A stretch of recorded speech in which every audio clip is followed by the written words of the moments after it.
bringing the family back together, bro. Sandro Schmidt!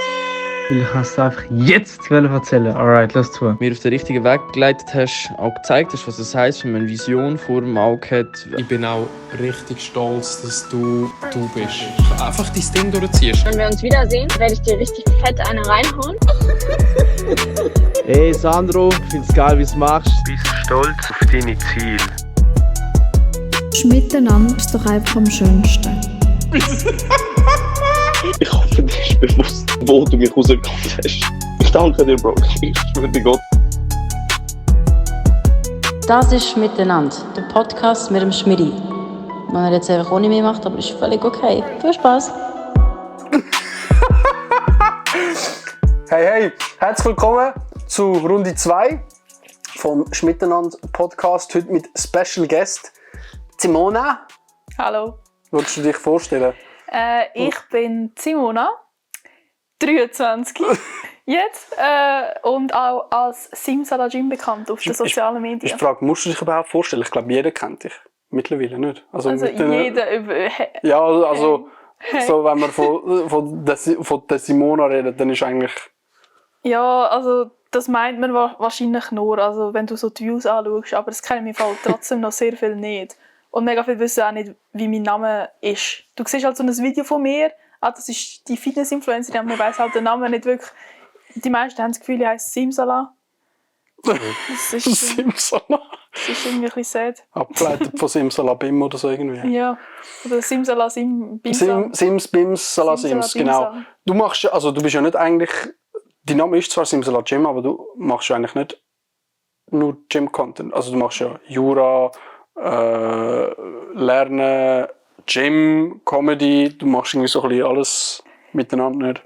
Also ich mache eigentlich eher Lifestyle. Ja. Aber das täuscht halt mega, wenn man halt auch meinen Feed anschaut, von den Fotos her, mache ich so Gym-Fotos. Poster-Fotos und so. Ja, eben, also alle denken, ich mache halt den Gym-Content, aber wenn man folgt, wenn man mal durchscrollt, jedes 5. Video geht vielleicht einmal ums Gym und dann ist es auch nicht Gym, sondern meistens irgendein Comedy-Video oder so. Regt dich das auf, oder nicht? Dass man meinen Content falsch einschätzt? Nein, dass du quasi Simsala Gym heisst, aber gar nicht nur Gym-Content machst, oder stört dich das gar nicht? Nein, ich find's okay, weil ich habe mit dem angefangen und das sind so meine Roots. Mhm. Aber ich will nicht immer auf Nischen beschränken. Ja, okay, sehe ich. Ja, also ich weiss, es ist überhaupt nicht taktisch gescheit oder so irgendetwas. Es ist richtig blöd eigentlich. Ich mache das, was man nicht sollte. Aber so bei den Leuten kommt es gut an, wenn ich einfach ich selber bin. Und ich selber bin halt, dass ich nicht nur ins Gym gehe. Fix, aber das finde ich... Ist das nicht... Also was heisst, es kommt nicht gut an oder es ist dumm? Also ich finde das immer so schwierig. Ja, es ist so rein marketingtechnisch nicht so gescheit. Genau. Aber ist es nicht genau geil, wenn du breit aufgestellt bist? Wenn man dich an mehreren Orten kann quasi sagen, mal, du mischst dort mit quasi, weißt du, was ich meine? Ja, eigentlich also das stelle ich mir immer so vor, eigentlich so klar. Zum Grosswerden zu ist eine Nische gar nicht so schlecht, aber nachher habe ich das Gefühl, je breiter du dich kannst aufstellen und je mehr Felder du kannst unterwegs sein, habe ich das Gefühl, ist das ein Vorteil. Ja, rein theoretisch schon, aber ich habe keinen Beleg, dass es besser funktioniert, ja, oder? Ja, du, aber egal, ich mache es, weil es mir Spass macht. Und wenn ich das irgendwie monetarisieren will, dann ist cool. Ja, dann muss ich schauen, dass ich das ändere, aber im Moment läuft es. Ja, im Moment bin ich happy. Bist du happy? Mit meinem Social Media schon. Okay, sonst nicht, oder was? Alter. Ja, nein, ich bin mental ein bisschen angeschlagen. Okay, aber vor allem was geht. Ja, es ist... Ich bin für eine Person des öffentlichen Lebens ein bisschen sehr sensibel. Ich denke mir das noch oft. Schon? Ja, das alles kommt mir mega nahe. Und wenn du in der Öffentlichkeit stehst, ist es halt... Sollte es dir nicht so nahe kommen, habe ich das Gefühl. Das ist halt aber meinst du, ist das nicht auch ein Grund, weshalb du jetzt dort stehst, wo du stehst? Also so ein bisschen, weil du eben halt deine Art auch nach außen vertreten tust, weißt du? Ja, ich glaube schon. Also bei mir ist immer so, man folgt mir wahrscheinlich, weil ich authentisch bin. Das sagen mir die meisten. Sie finden meinen Content cool. Würde ich jetzt auch sagen, ja. Ja, aber Authentizität hat ja nichts mit sensibel sein zu tun. Also das ist halt einfach, ja, ist schon klar, ich bin für meine Art halt gross geworden, aber ich wünsche mir schon, dass mir gewisse Sachen nicht so nahe gehen, dass ich mir weniger Gedanken mache, dass ich weniger Sorgen habe. Und schaffst du dann an dem? Ja, wie will ich daran arbeiten? Ich tue reflektieren, journalen. Du journalen? Meditieren. Ja, in meinem Kopf. Und meditieren tust du auch? Ja, Nein, im Kopf? das mache ich nicht. Okay. Aber wenn ich anfange meditieren, dann tue ich noch mehr denken. Ich kann am besten mich ablenken, indem ich mich beschäftige. Also dir geht es eigentlich darum, möglichst wenig zu denken in dem Fall? Ja. Okay. Weil ich genug denke. Sonst. Okay. Also du würdest sagen, du machst dir eigentlich in dem Fall halt so einbilden auch? Ja. Du bildest ein Zeug ein, das gar nicht ist? Ja. Oder so? Oder wie? Ja. Overthinken. So wirklich typisch Overthinken und fast ein bisschen so die irrationale Sparte. Du hast mal das ist ein Video, das du gerade gepostet hast, da mit dem du überlegst und du überdenkst dir dein Leben kaputt. Ja. Da habe ich gefühlt, weil... Das habe ich gesehen, dass es kommentiert. Ja, ich habe geschrieben, ich überdenke mein Leben kaputt. Das ist schon wahr. Eigentlich tut mein Mindset, würde mir das auch ein bisschen gut tun, habe ich das Gefühl. Schon? Meinst du? Ja. Ich glaube, es tut noch viel. Aber eben, es ist das Ding, darum mache ich ja den Content. Es ist ja das Ding, wo sich eigentlich die Leute, glaube ich, nicht so viel damit auseinandersetzen. Oder das wird halt nirgends gelernt. Also weißt du, allgemein so ein bisschen, wie du proaktiv kannst denken und mit dir selber umgehen. Das Gefühl ist etwas, wo unserer Gesellschaft aktuell fehlt. Ja, also ich habe schon Methoden, weißt du? Kennst du Rudolf Steiner Methoden? Nein, was ist das? Ja, die habe ich jetzt zugeschickt bekommen. Das sind so Übungen, wie man seine Gedanken steuern kann. Zum Beispiel, wenn man irgendeinen Gegenstand. Muss ich dir etwas geben, oder was? Nein, eigentlich ist es nicht das Handy. Und du machst dir jetzt 5 Minuten lang Gedanken nur um das Handy. Und dann tust du dir alles denken, wie es produziert worden ist, wie es in einer Firma gebaut worden ist, was es kann, wie der Mechanismus funktioniert. Und das 5 Minuten lang. Und du darfst nur zu dem etwas denken. Das ist halt so ein bisschen eine Gedankenkontrolleübung, dass du halt... Wow, das ist heavy, aber... Es ist heavy. Und vor allem für mich ist halt so, Dani, nach 1 Minute bin ich durch mit allem, was mir einfällt. Du musst halt noch 4 Minuten füllen. Ja. Und je mehr du denken kannst, je schneller du denken kannst, desto kritischer ist es eigentlich, ja. Darum musst du versuchen, deine Gedanken runterzufahren. Oha! Und verlangsamen. Das ist aber noch cool. 5 Minuten kannst du, es ist cool, aber das ist wahrscheinlich das Schwierigste für mich, überhaupt meine Gedanken runterzufahren. Aber so schaffst du quasi an dem? Ja, genau. Okay. Aber du, schwierig. Das ist schwierig. Für mich ist das 10-mal anstrengender, als irgendwie 100 Wörter auswendig zu lernen. Von wo denkst du, kommt das? Das Gedankenkarussell nonstop? Dass ich schnell denken kommt von mir, oder? Das ist jetzt bewusst, dass so eine Antwort kommt. Ja, ich meine auch, also weißt du, es hat ja dann oft etwas mit Druck zu tun, denke ich jetzt mal. Weißt du, also bei mir ist es so. Klar habe ich das Gefühl, ich bin relativ gut aufgestellt, was Mindset und so angeht. Aber es gibt halt gleich dann irgendwie einen Moment, wo du musst schauen, dass du selber dir nicht persönlich zu viel Druck machst. Ja. Weil du willst das, also ich kenne es auch von mir, dann willst du das so machen, dann da und da und da und ich versuche mit meinem Content oder mit dem, was ich und mir da aufziehen, immer die Latte ein bisschen höher zu raisen eigentlich, oder? Ja, kann gut sein. Also von Druck, ich mache mir schon viel selber Druck. Aber ich glaube, der Grund, warum ich so viel umeinander studiere und umdenke, hat nicht unbedingt mit Druck zu tun. Vielleicht persönliche Gründe, ich weiß auch nicht. Also weißt du es gar nicht? Ja. So, okay. Du, weiß auch nicht. Aber dass ich viel denke und viel umstudiere und sehr schnell bin, das liegt halt einfach an mir. Das habe ich schon, als ich klein war. Das ist, ja, das kenne ich irgendwo. Aber das auch das Energiegeladene nicht. Ja. So überall gleichzeitig können sein und irgendwie Kopf nie abstellen und ja. Es ist ein Vorteil. Ich meine, mega viele Leute wünschen sich das, ja. Aber gleichzeitig ist halt bei jeder positiven Eigenschaft hast du eine Schattenseite und andersrum.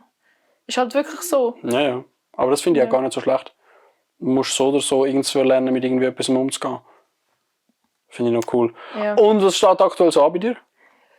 Lernphase. Lernphase jetzt? Shit. Wann hast du Prüfungen? Das ist am 17., 21. und 26. Juni. Okay.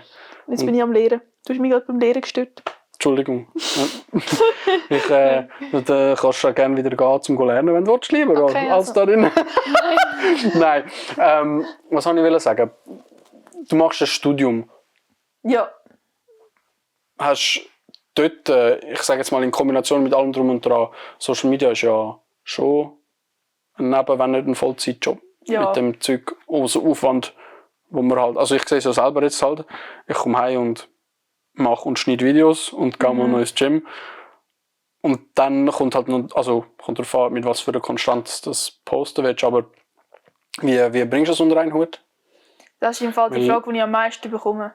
Schon. Wie ich das schaffe, so viele Sachen zu machen, ohne wahnsinnig zu werden. Und wie machst du das? Weil ich will es wissen. Ich frage für einen Kollegen. Ich muss sagen, Zeitmanagement. Also ich bin so eine Person, die alles, was sie macht, sich so einteilt. Und ich bin halt so, ich liebe das, wenn du so ganz viele Sachen musst machen und du musst das alles in einen Tag bringen. Und dann Oh nein, das machst du gern. Ist das nicht voll? Aber dann laufst du doch voll auf Achs. ja, das ist mein ganzes Leben so. Dein ganze Leben ist auf Und Achs das Ding ist, laufen, je oder was? weniger Zeit habe, je weniger ich nichts mache, desto besser geht es mir, weil ich eben nicht so viel denken kann. Darum tue ich mich die ganze Zeit beschäftigt behalten. Ich fühle mich immer gut. Ja, aber denkst du, das Fass überläuft irgendwann? Ja, also bis jetzt ist 23 Jahre steady. Oh, bis jetzt? Ja, Bei mir hat es geklopft mit 24. Ah, ja, ich vergesse ein Jahr immer, du hast bist du ja so alt. Aber das ist gerade ein guter Fakt. Ich fühle mich steinalt im Fall. Ja, kann ich mir vorstellen. Hey! Ich kann mir auch langsam falten. Wow, jetzt musst du nicht so. Nein, aber wirklich. Ich bin 25, klar, in das ganze Leben noch vor mir, weißt du. Aber manchmal habe ich so richtig das Gefühl, so, hey, Ja. Tage vergehen immer schneller. Jetzt ist schon wieder ein Jahr vorbei, weißt du. Und plötzlich habe ich fucking fast 11.000 Follower auf Insta, so, weißt du, was ich meine?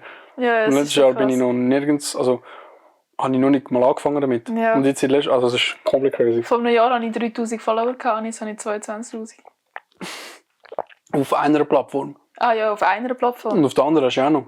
Ja. Irgendwie nochmal, wie viel? 16,5. Auf TikTok läuft gar nicht. Läuft nicht aktuell. Nein. Aber warum nicht? Ich weiss nicht, TikTok hasst mich.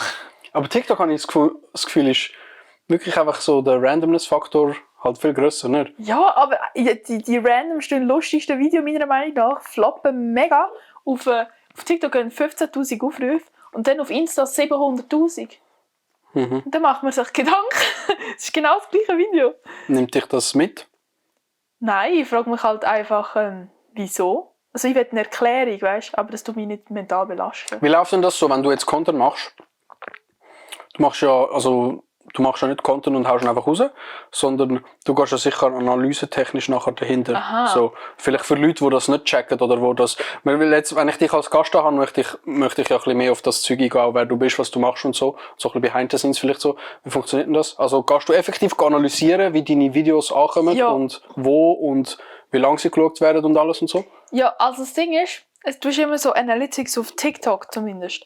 Und ich tue immer bei meinen Videos schauen, wenn das Leute abspringen, wie viel Prozent das Video fertig geschaut haben. Und ich schaue halt immer, weißt, wenn du siehst, es hat so einen riesen Bock, also irgendwie innerhalb von einer Sekunde sind 5% weg, dann weißt du, dass du dort etwas falsch gemacht hast. Und dann tue ich das analysieren und dann tue ich es verbessern. Im Sinne von in terms of Videos kreieren und schneiden ist halt schon ein Skill dahinter und das kann man sich aneignen. Aber es ist nicht so, wenn ich sehe, das Video haben 40% fertig geschaut. Was hure viel ist bei einem so 4 Sekunden Video so. Dann weiss ich, das Video ist gut. Und dann bin ich so, wenn es halt nicht ankommt, dann liegt es halt an TikTok. Und wenn ich weiss, 40% hat das fertig geschaut, ich tue immer 1 oder 2 Tage vorher auf TikTok passen und dann auf Insta, dass ich es halt noch ein bisschen anpassen, falls es einen Fehler drin hat. Ja, so mache ich es selber, etwas analysieren, vielleicht so 2-3 Sekunden noch mal ein bisschen mehr schneiden, einfach die Fehler korrigieren, dann poste ich auf Insta. Wenn auf TikTok eben gut ist, dann weiss ich, auf Insta kommt fix gut an. 100%ig, eben 40% haben es fertig geschaut, auf TikTok sind es 5'000 Leute und ich weiss, auf Insta waren es 50'000. Okay. Also, ich mache es halt so, jetzt in dem Sinn kann ich es halt, auf Insta hast du nicht so gute Analysen wie auf TikTok. Ich finde einfach Insta irgendwie die coole Plattform. Ich auch.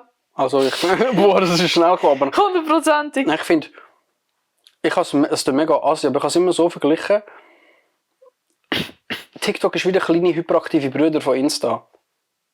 Weißt du, was ich meine? Insta ist für mich so die High-Quality-Plattform und TikTok ist so, dort landet einfach alles. So habe ich es immer angeschaut. Darum, ich habe Insta immer viel krasser gefunden als TikTok, aber TikTok kannst so schnell eigentlich dir etwas aufbauen, wenn du es richtig machst und dann eben so ein bisschen richtig dahinter gehst und studierst, wie und was. Aber bei mir ist TikTok auch voll abgeflacht jetzt aktuell. Also was ich will, also das Konzept von der Plattform Instagram gefällt mir auch besser. Aber Instagram, der Algorithmus auf TikTok ist der viel irgendwie schneller und präziser. Ja, das stimmt. Und er ist auch, auf TikTok kannst du dein Video noch so gut sein. Also noch so scheiße sein, es kommt trotzdem gut an, irgendwie. Gut an, wenn du viele Followers hast. Auf Insta meine ich. Und auf Instagram ist auf TikTok ist anders. Jetzt habe ich mich gerade komplett verletzt. Also Insta, wenn... Auf Insta kann das Video gut ankommen, weil es seine Follower auch sehen. Und auf TikTok ist halt so, wenn es scheiße ist, ist es scheiße. Dann sehen es auch Follower nicht, ja. Aber es ist halt so auf Insta mittlerweile auch so, wenn du halt eine schlechte Engagement-Rate hast, dann sieht man es auch nicht. Ja. Aber ich finde halt einfach das Prinzip von Stories mega cool. Du kannst legit mit Leuten interagieren, du kannst mit Leuten kommunizieren. Aber das kannst du ja auf TikTok auch Stories machen, theoretisch. Ja, aber es... Blendet es dich? Muss ich das Rollen arbeiten? Aha, ein bisschen schon, ja. Aber es ist halt wegen dem Augenlasern. Ja, voll. Boah, da muss ich dich nachher auch fragen. Ja, so ist viel besser, ja. Ich bin halt ein bisschen lichtempfindlicher jetzt. Voll okay. Ja. Sag doch etwas. Ja, ich vergesse es amigs. Weißt du, früher hat es mich gar nicht gestört. Jetzt, blöd. Also eben, ich habe es einfach lieber, wenn es ein bisschen persönlicher ist. Und auf TikTok ist es nicht so persönlich. Und auf TikTok kann ich so, weißt du, ich kenne so 30 Follower. So, okay, die 30 folgen mir jetzt ein, die folgen mir, die schauen alle meine Seite, die kommentieren 30. Auf Insta könnte ich jetzt so viele Leute aufzählen, mit denen ich schon geschrieben habe. Auf TikTok schreibe ich mit fast niemandem. Also würdest du sagen, machst du mehr Community-Building über Insta? Ja, 100%. Ich liebe, also Insta ist meine Lieblingsplattform. Es läuft besser, ich fühle mich wohler. Ich poste aber genau das Gleiche auf TikTok. Okay. Ich finde das mega spannend, weil ich brauche Insta auch viel lieber. Auch gerade eben, wenn es darum geht, mit Leuten in Kontakt zu treten und so. Und einfach, es ist für mich einfach seriöser. Oder es macht einfach, es gefällt mir einfach besser overall. Aber TikTok nutze ich extrem krass zum Community-Building, mache halt vor allem über die Livestreams. Aha, ja. Also ich tue über die Livestream gar nicht, weil das Livestreams auf Insta finde ich scheiße.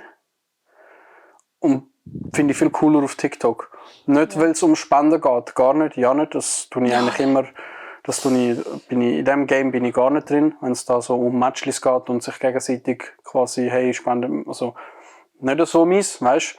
Mir geht es wirklich mehr darum, Community halt zu bauen, neue Leute zu erreichen, aber gleichzeitig halt auch, weil ich finde, du kannst halt, es gibt Accounts oder Leute, die haben 20'000 Follower, aber haben ein besseres Engagement als Leute mit 100'000 Follower, weil sie eben eine starke Community haben, oder? Und das ist mir viel, viel wichtiger, als dass ich einfach irgendwie, keine Aufrufe und Follower sammeln en masse, aber die gar nicht wissen, wer ich bin, ich nicht weiss, wer sie sind oder so, weißt. Ich habe das Gefühl, es hat auch irgendwie mit dem Vertrauensaufbau dann halt so etwas zu tun. Und das habe ich das Gefühl, kann ich nur über Livestreams machen. Also ich weiss nicht, du machst ja auch ab und zu Livestreams auf TikTok, ja, oder jetzt wieder ein bisschen? Ja, ich mache gerne Livestreams, ja. Also wenn ich Zeit habe. Ja, ich tue einfach gerne, ich tue gerne schnorren. Vor allem, wenn dann Rechtsfragen kommen. Ja, ich mache so für und Flamme und zack, zack, zack. Das ist im Fall so, auf TikTok kommen so Jura-Videos zehnmal besser an als mein anderer Content. Und auf Insta kommen meine Jura-Videos auch eher verglichen mit, also im Sinne von, auf TikTok werde ich immer mehr zur Jura-Studentin und auf Instagram bin ich noch wirklich die Gym-Frau. Das ist ganz anders, das ist noch interessant. Hast du schon mal überlegt, zu stylen? Ja, habe ich. Warum? Wegen der Überlegungen, dass meine Gym-Videos, wo ich Schweiß und Tränen reinstecke, auf TikTok 3000 Aufrufe haben. Und das ist halt so... Nicht, dass es schlecht ist, es ist halt einfach so... Irgendwie interessiert es mich. Das ist demotivierend. Ja, wenn es Leute in dem Fall nicht interessiert auf der Plattform, dann machen etwas anderes. Aber denkst du, das interessiert die Leute nicht? Oder es mangelt an irgendeiner Performance vom Video?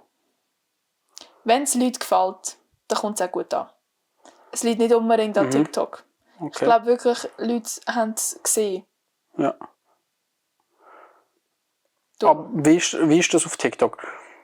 Wenn es nach dem Posten möglichst schnell, möglichst viele Leute sehen, dann geht es viraler. Ja, wenn du das Video fertig schaust, wenn du likest, wenn du speicherst, in der ersten Zeit dann wird es immer mehr Leute gezeigt. Wenn die das wieder speichern, liken, fertig schauen, dann wird es wieder mehr Leute gezeigt. Und so geht es eigentlich immer weiter.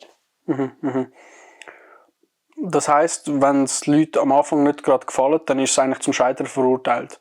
Auch wenn quasi nachher die ganzen Leute zum Beispiel kommen könnten, die es wirklich geil fühlen würden. Ja. Oder? Ja, es ist halt einfach, wenn du fertig schaust und likest, dann hast du eigentlich, wenn das alle machen, dann wird es mehr Leute gezeigt. Okay. Simpel eigentlich. Ja. Also, aber doch nicht irgendwie. Ja, also. Ich bin mir so am Überlegen, vor allem, weil Jura-Videos machen für mich ist fast einfacher als Gym-Videos. Ich glaube, so im Thema Jura kenne ich mich besser aus als im Thema Gym. Meinst du? Ja, wahrscheinlich schon. Es liegt mir schon, also das Studium selber liegt mir schon recht gut. Ja gut, das könnte noch sein, ja. Aber dann hast du einfach überlegt, einen separaten Account zu machen zum Beispiel, oder was? Nein, dann würde ich halt einfach Simsala Jura oder so. Hey, das wäre aber geil irgendwie. Ja, Frau Anwalt. Frau Anwältin, ups, das habe ich nicht mal. Was? Frau Anwältin. Wegen... Herr Anwalt. Ja. Frau Anwältin. Frau Anwalt. Nein, aber Simsala Jura, das wäre hure lustig. Das wäre geil, das könntest du so ein bisschen miteinander verknüpfen. Was ist denn ursprünglich das Ziel vom Social Media? Du hast ja da angefangen in dieser Corona-Phase und so, die Story kennen glaube ich mittlerweile alle. Aber warum? Einfach zum Leute motivieren? Also zuerst das Tagebuch. Stimmt, genau. Ja. Und dann, wo es gibt ja 2 Phasen. Zuerst die Tagebuchphase, wo ich einfach ein bisschen gepostet habe, was ich mache. Und dann letztes Jahr habe ich angefangen mit Videos zu machen. Und dort war mein Ziel einfach, ich will jetzt mal versuchen, mal Videos zu machen. Und jetzt ist halt so, Leute motivieren und dass Frauen mehr ins Gym gehen, dass ich Leute inspiriere, dass ich Leuten helfen kann. Das ist jetzt so die Hauptmotivation. Und auch ist es mega cool, dass ich mittlerweile, du hast ab und zu jetzt Chance auf eine Kooperation und das ist auch mega cool, ja. Da muss ich halt nicht nebenzu arbeiten, um mein Studium finanzieren. Okay, gesehen. Aber ich bin jetzt nicht, könnte jetzt nicht selbstständig sein. Also auch noch nie überlegt, selber etwas aufzuziehen damit, oder wie? Also mit Social Media selber, ich möchte eigentlich wirklich etwas mit Jura machen, mein Leben lang. Vielleicht kann ich das kombinieren, aber ich habe mir noch nicht so viel gedacht, ich bin ja noch im Studium. Ich schaue mal, aber Gedanken fliegen schon ein bisschen umeinander. Das wäre halt schon cool, weil ich weiss halt, in dem ganzen Social-Media-Bereich hat es mega Potenzial. Und dass man dort als Juristin halt noch recht viel machen könnte. Aber ja. Also du weißt eigentlich schon ziemlich so relativ krass, so, hey, in die Richtung geht es fix auch. Nein, eigentlich gar nicht. Nicht? Keine Ahnung. Doch nicht. Also ich habe gedacht, so Jura ist fix das Ding und schon irgendwie nachher... also das hat ja Millionen von Unterkategorien nachher, die du kannst machen. Dort weisst du noch nicht irgendwie. Eben, also dass ich Jura studiere und dass ich im richtigen Studium sitze, das weiss ich. Ja, das ist meine Gewissheit. Aber was ich mit dem mache, habe ich noch keine Ahnung. Okay. Es kann alles passieren. Ja. Wir sagen auch alle, es kann alles passieren. Und ja, ich habe jetzt versucht, ich mache mir einfach keine Gedanken mehr darüber und folge meinem Bauchgefühl. Das hat bis jetzt immer gut funktioniert. Hast du in dem Fall den Kopf schon relativ zerbrochen über das, oder wie? Also so deine Erfahrungen gemacht mit, hey, ich weiss gar nicht, wo ich eigentlich hin will. Ja, eigentlich schon, aber ich muss sagen, verglichen mit anderen Sachen, die ich mir Sorgen mache, weniger. Ist halt einfach, weil ich das Gefühl habe, es ist noch nicht dringend, dass ich mich entscheide. Mit was machst du denn Sorgen? Andere Sachen. Ja, zum Beispiel? Ich kann jetzt die richtige Arschlochfrage, es tut mir leid. Nein, alles gut.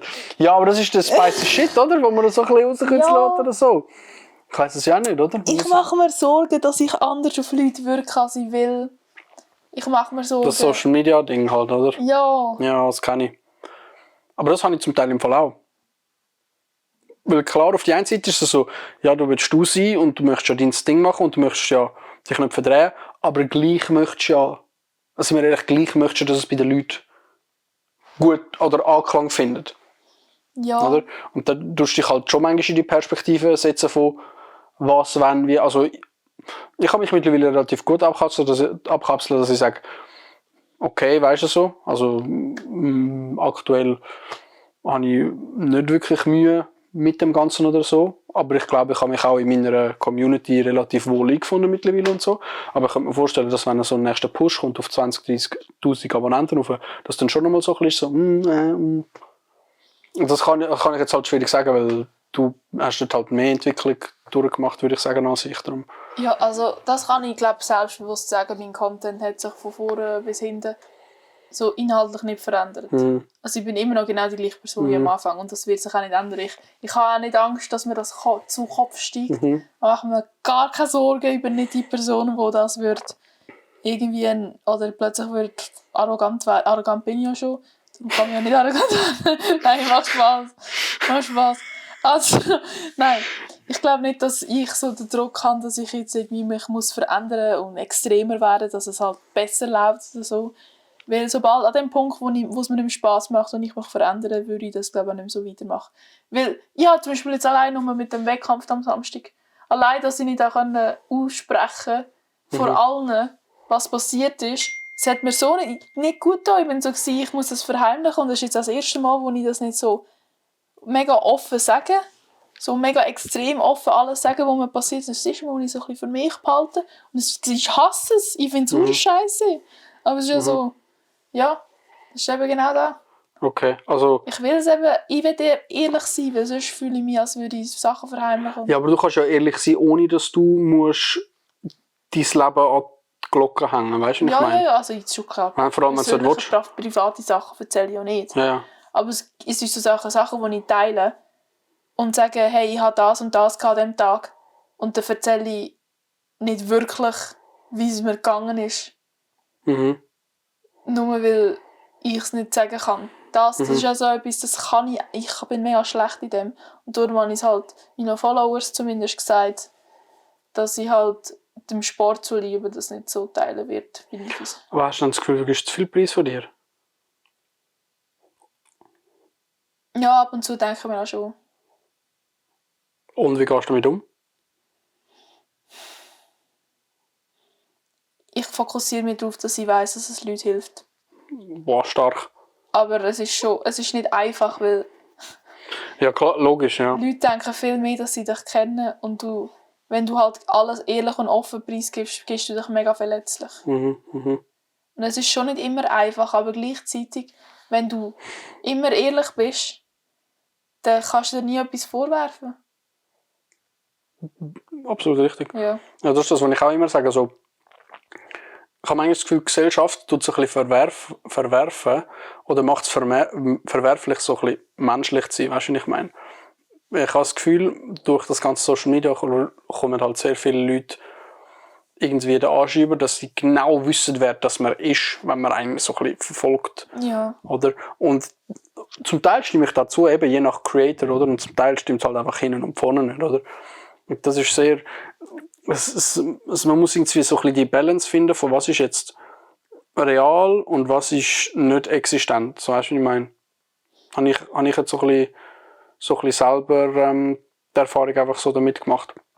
Aber ich bin halt auch, also man muss ja sagen, mein Content ist ja auch sehr real, also sehr, sehr gefühlsbezogen halt auch und situationsbezogen und so.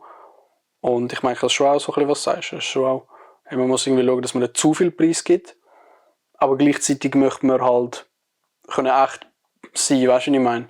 Ja. Das ist eigentlich genau das. Du musst so die Balance finden und das ist halt für jeden unterschiedlich. Ja. Aber jetzt mal ehrlich, du weißt es ja eigentlich am besten. Du kennst mich persönlich. Ja. Bin ich gleich, wenn ich auf Insta bin? Ich würde sagen, du bist, wenn du nicht gerade eine Kamera vor der Schnur hast, sehr, sehr ähnlich, wie du auf Insta bist. Einfach vielleicht noch ein bisschen mehr... Noch ein bisschen mehr, wie sage ich das? Wobei, du fühlst dich eigentlich schon auch... Also ich habe eigentlich schon das Gefühl, du gibst so ein bisschen das Gefühl ab, du fühlst dich daheim auch vor der Kamera, so weißt du, wie ich meine. Du fühlst dich wohl vor der Kamera, weißt du? Oder je nach Situation. Jetzt.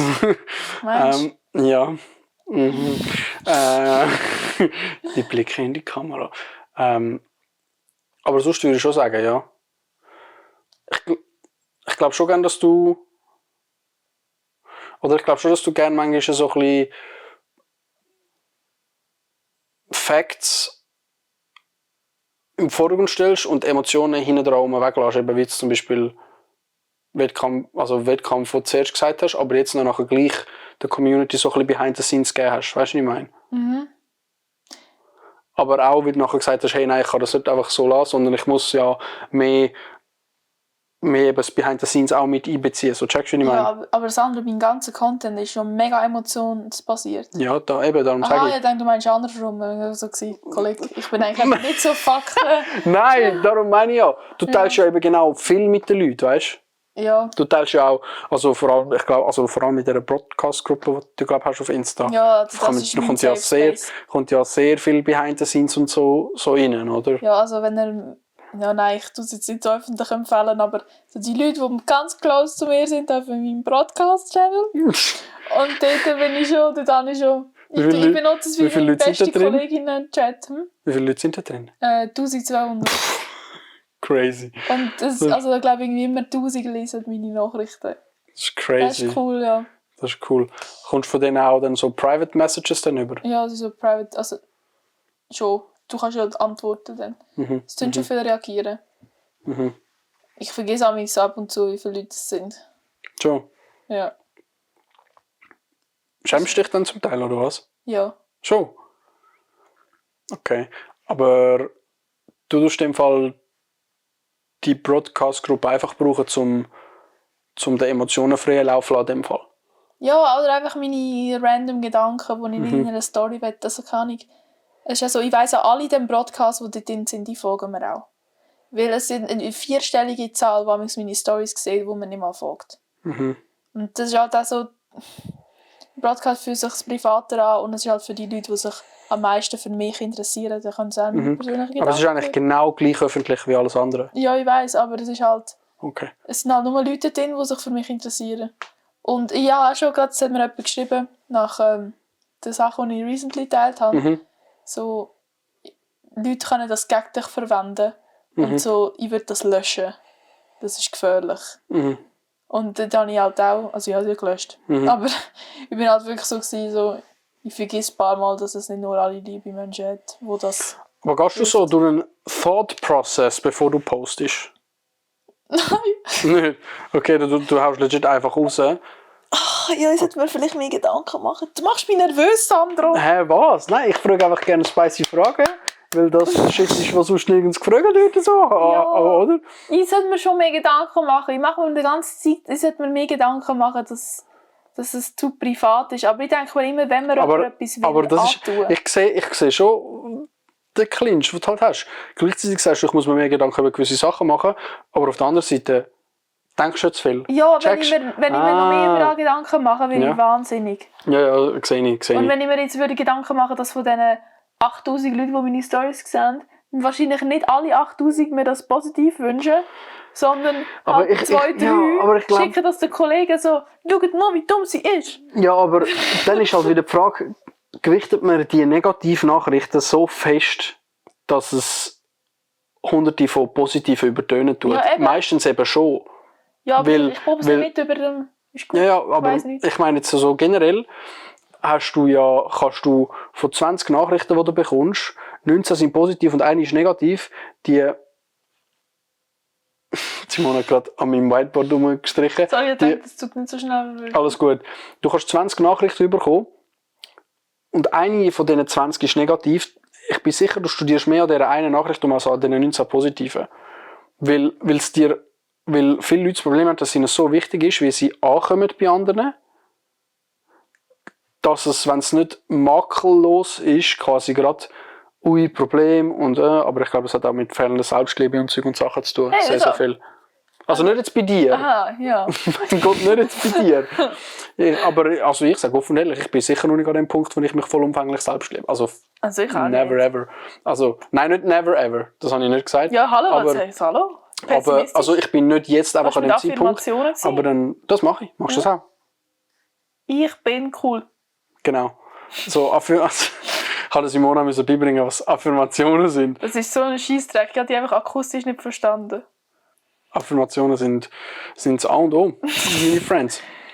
Ja. Aber machst denn du, also ich meine, ich zum Beispiel jetzt komme mit meinem Content eher wenig Hate über bis jetzt. Bis fast gar kein.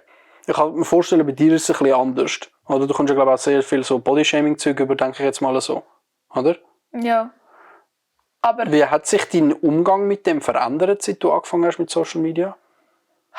also wirklich, jetzt 100%ig ehrlich, es gibt einen von 30 Tagen im Monat, wo es mich stört. Okay. Und dann mache ich meistens ein Video. Okay. Ich sollte einfach aufhören, ein Video zu machen.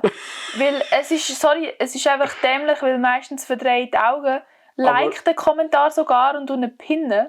Oder tu irgendetwas noch darunter kommentieren, dass es halt schön Diskussion gibt, damit der Algorithmus ein bisschen geboostet wird. Aber es tut mich nur stören an den Tagen, wo ich selber unsicher bin zu mir selber. Und das hat dann nichts mit dem Hate-Kommentar zu tun, das hat mit meiner eigenen Unsicherheit zu tun. Und das hat jeder. Ja, absolut. Und eben ich an dem einen Tag, ich sage immer, wenn ich mich fühle, dann sage ich, wie ich mich fühle. Ja. Und das ist mein grösster Fehler. Weil ich bekomme nicht mehr Aber Hate als andere, ist das es kannst dann- du mir glauben. Ist es dann ein Fehler oder ist es einfach nur oder ist es dann einfach nur kritisch, weil du nur das zeigst und zum Beispiel angenommen, du würdest ein Video machen an einem positiven Tag, auf positives Zeug reagieren. Ja. Ich könnte Meinst du, vielleicht dass mal das mein dann das- Vision-Board zeigen. Hast du eins? Ja, also ich habe ein Vision Board, aber nicht so wie du. Ich habe ein ganzes Board voller positiver Kommentare, die ich bekomme. Oh, Ich wie tue cool. immer alles, was wenn eine ganz, ganz tolle Nachricht tue ich sie ausdrucken und das dran. Ich habe ganz viele Momente drauf. Oh, wie schön. Das ist richtig cool. Das ist Ja. nämlich eine Frage, die wir nachher dazu werden, aber das Ja, ist aber richtig, richtig Ich kann cool. vielleicht so schon mal ein Video machen, darüber, dass es ein Board kann zeigen kann. Aber ich weiß halt nicht. Ja, es ist mittlerweile fast voll. Du kannst die ganze Wand. Nein, ja, es ist so eine Pinwand, weißt du, mit Mhm. so Pins. Aber würdest du sagen, dein Umgang ist reifer geworden mit Hate? Ja, ich glaube schon. Ich habe aber schon von Anfang an eigentlich gut können mit dem umgehen. Geil. Bei mir ist halt so, als ich mich entschieden habe, ich mache jetzt Social Media, habe ich mich entschieden, dass ich das in Kauf nehme. Also im Sinne von, ja genau gewusst. Hast du das bewusst in Kauf genommen Ja. damals? Ja, so gedacht, wenn ich das wahrscheinlich mache, werden mich Leute gar nicht fühlen. Weil ich denke mir einfach aus meiner Vergangenheit, meine Art ist ein bisschen speziell. Und ich weiß einfach aus der Vergangenheit, dass es von 10 Leuten jemanden gibt, wenn nicht mehr, 2 vielleicht sogar oder 3, wo meine Art nicht fühlen, weil sie ihnen zu viel ist oder weil sie es speziell finden. Und dann habe ich mir auch gedacht, wenn ich Social Media mache, ist ja auch dann 3 von 10. Mhm. Und da habe ich eigentlich mich damit abgefunden. Und das haben wir, also vor allem im Gymnasium oder so, sind viele richtige Arschlöcher zu mir. Ich habe noch nie mit ihnen geredet. Einfach nur, weil sie mich nicht haben, von der Art her nicht nice gefunden haben. Und dann habe ich gedacht, das wird gleich sein mit Social Media. Ja. Ich finde es halt, es ist so oder so, wirst du nie allen können recht machen. Ja, eben. Aber ich finde, du kannst immer selber eben entscheiden, wie du aus der Situation rauslaufst oder so. Ja. Oder ob jetzt quasi, ob der Person überhaupt, Beachtung schenkst. ja, genau. Das ist natürlich die Frage, machst du das oder machst du das nicht? Machst du das Video halt oder lässt es bleiben, oder? Ich frage mich, ich habe ja das auch gehabt, und ich frage mich immer, was für Energie kommt zustande, oder was kommt zustande, wenn ich jetzt meine Energie quasi drin investiere, dieser Person eine Antwort zu geben. Oder? Weil ich habe noch nie gesehen, dass sich, wenn ich jetzt quasi auf einen Hate-Kommentar reagiere mit noch mehr Hate, dass sich nachher irgendwie etwas Gutes daraus ergibt. Ja, das Oder? ist Und darum- korrekt, ich würde es ignorieren. Ja. Oder nein, ich reagiere einmal aber positiv drauf. Ja, so, Also hey ich- Bro, wenn du Hilfe brauchst, kannst du dich bei mir melden. Das klingt mega blöd, aber ja. ja, Also ich nice. habe schon Hate-Kommentare bekommen, die haben ziemlich abgerandet, von wegen Luft im Kopf und komplett übertrieben, bla bla und Zeug. Und ich habe geschrieben, hey, danke vielmals für dein Feedback, ich nehme das zu Herzen. Falls irgendwie etwas brauchst oder so, melde dich mal. Und die Person hat sich im Endeffekt nachher wirklich gemeldet, sich entschuldigt und gesagt, läuft gerade nicht so, oder läuft ein bisschen drunter und drüber im Leben. Und darum hat sie gerade so explosiv reagiert oder so, weil sie es einfach nicht hat können haben, gerade weil einfach alles so ein bisschen am Crumblen und so ist. Und das habe ich dann wieder schön gefunden, weil das hat mir das erste Mal so gezeigt, hey, wenn du mit Hass auf Hass reagierst, dann kreierst du nur noch mehr Hass. Aber wenn du mit Liebe auf Hass reagierst, hast du die Chance, dass Liebe daraus entsteht, so quasi. Oder? Ja, bei gewissen macht es Sinn, bei anderen macht es gar keinen Sinn. Ja, eben bei anderen bringt es auch einfach, wenn einfach... Ja, und ich habe wirklich beschränkt Zeit an meinem Handy. Ja, logisch. Und das ist das dann tue ich andere. meine Zeit lieber darauf Auf jeden Fall. um Auf jeden Leuten Fall. zu schreiben, wo mir etwas Gutes Logisch, 100% bin ich Ja. gerade bei dir. Es geht nicht darum, dass man nachher irgendwie 24 Stunden am Tag am Handy klebt, um DMs zu beantworten oder so irgendwie. Genau. Und ich habe auch, honestly, ich will dann nicht Zeit investieren, um nur auf den Löschknopf zu drücken. Ja, Ich lasse sehe einfach. Ja. Und ich weiss, ich kenne ganz viele, die so immer löschen. Kommentar. Ja. Negative Kommentare einfach löschen. Das finde ich...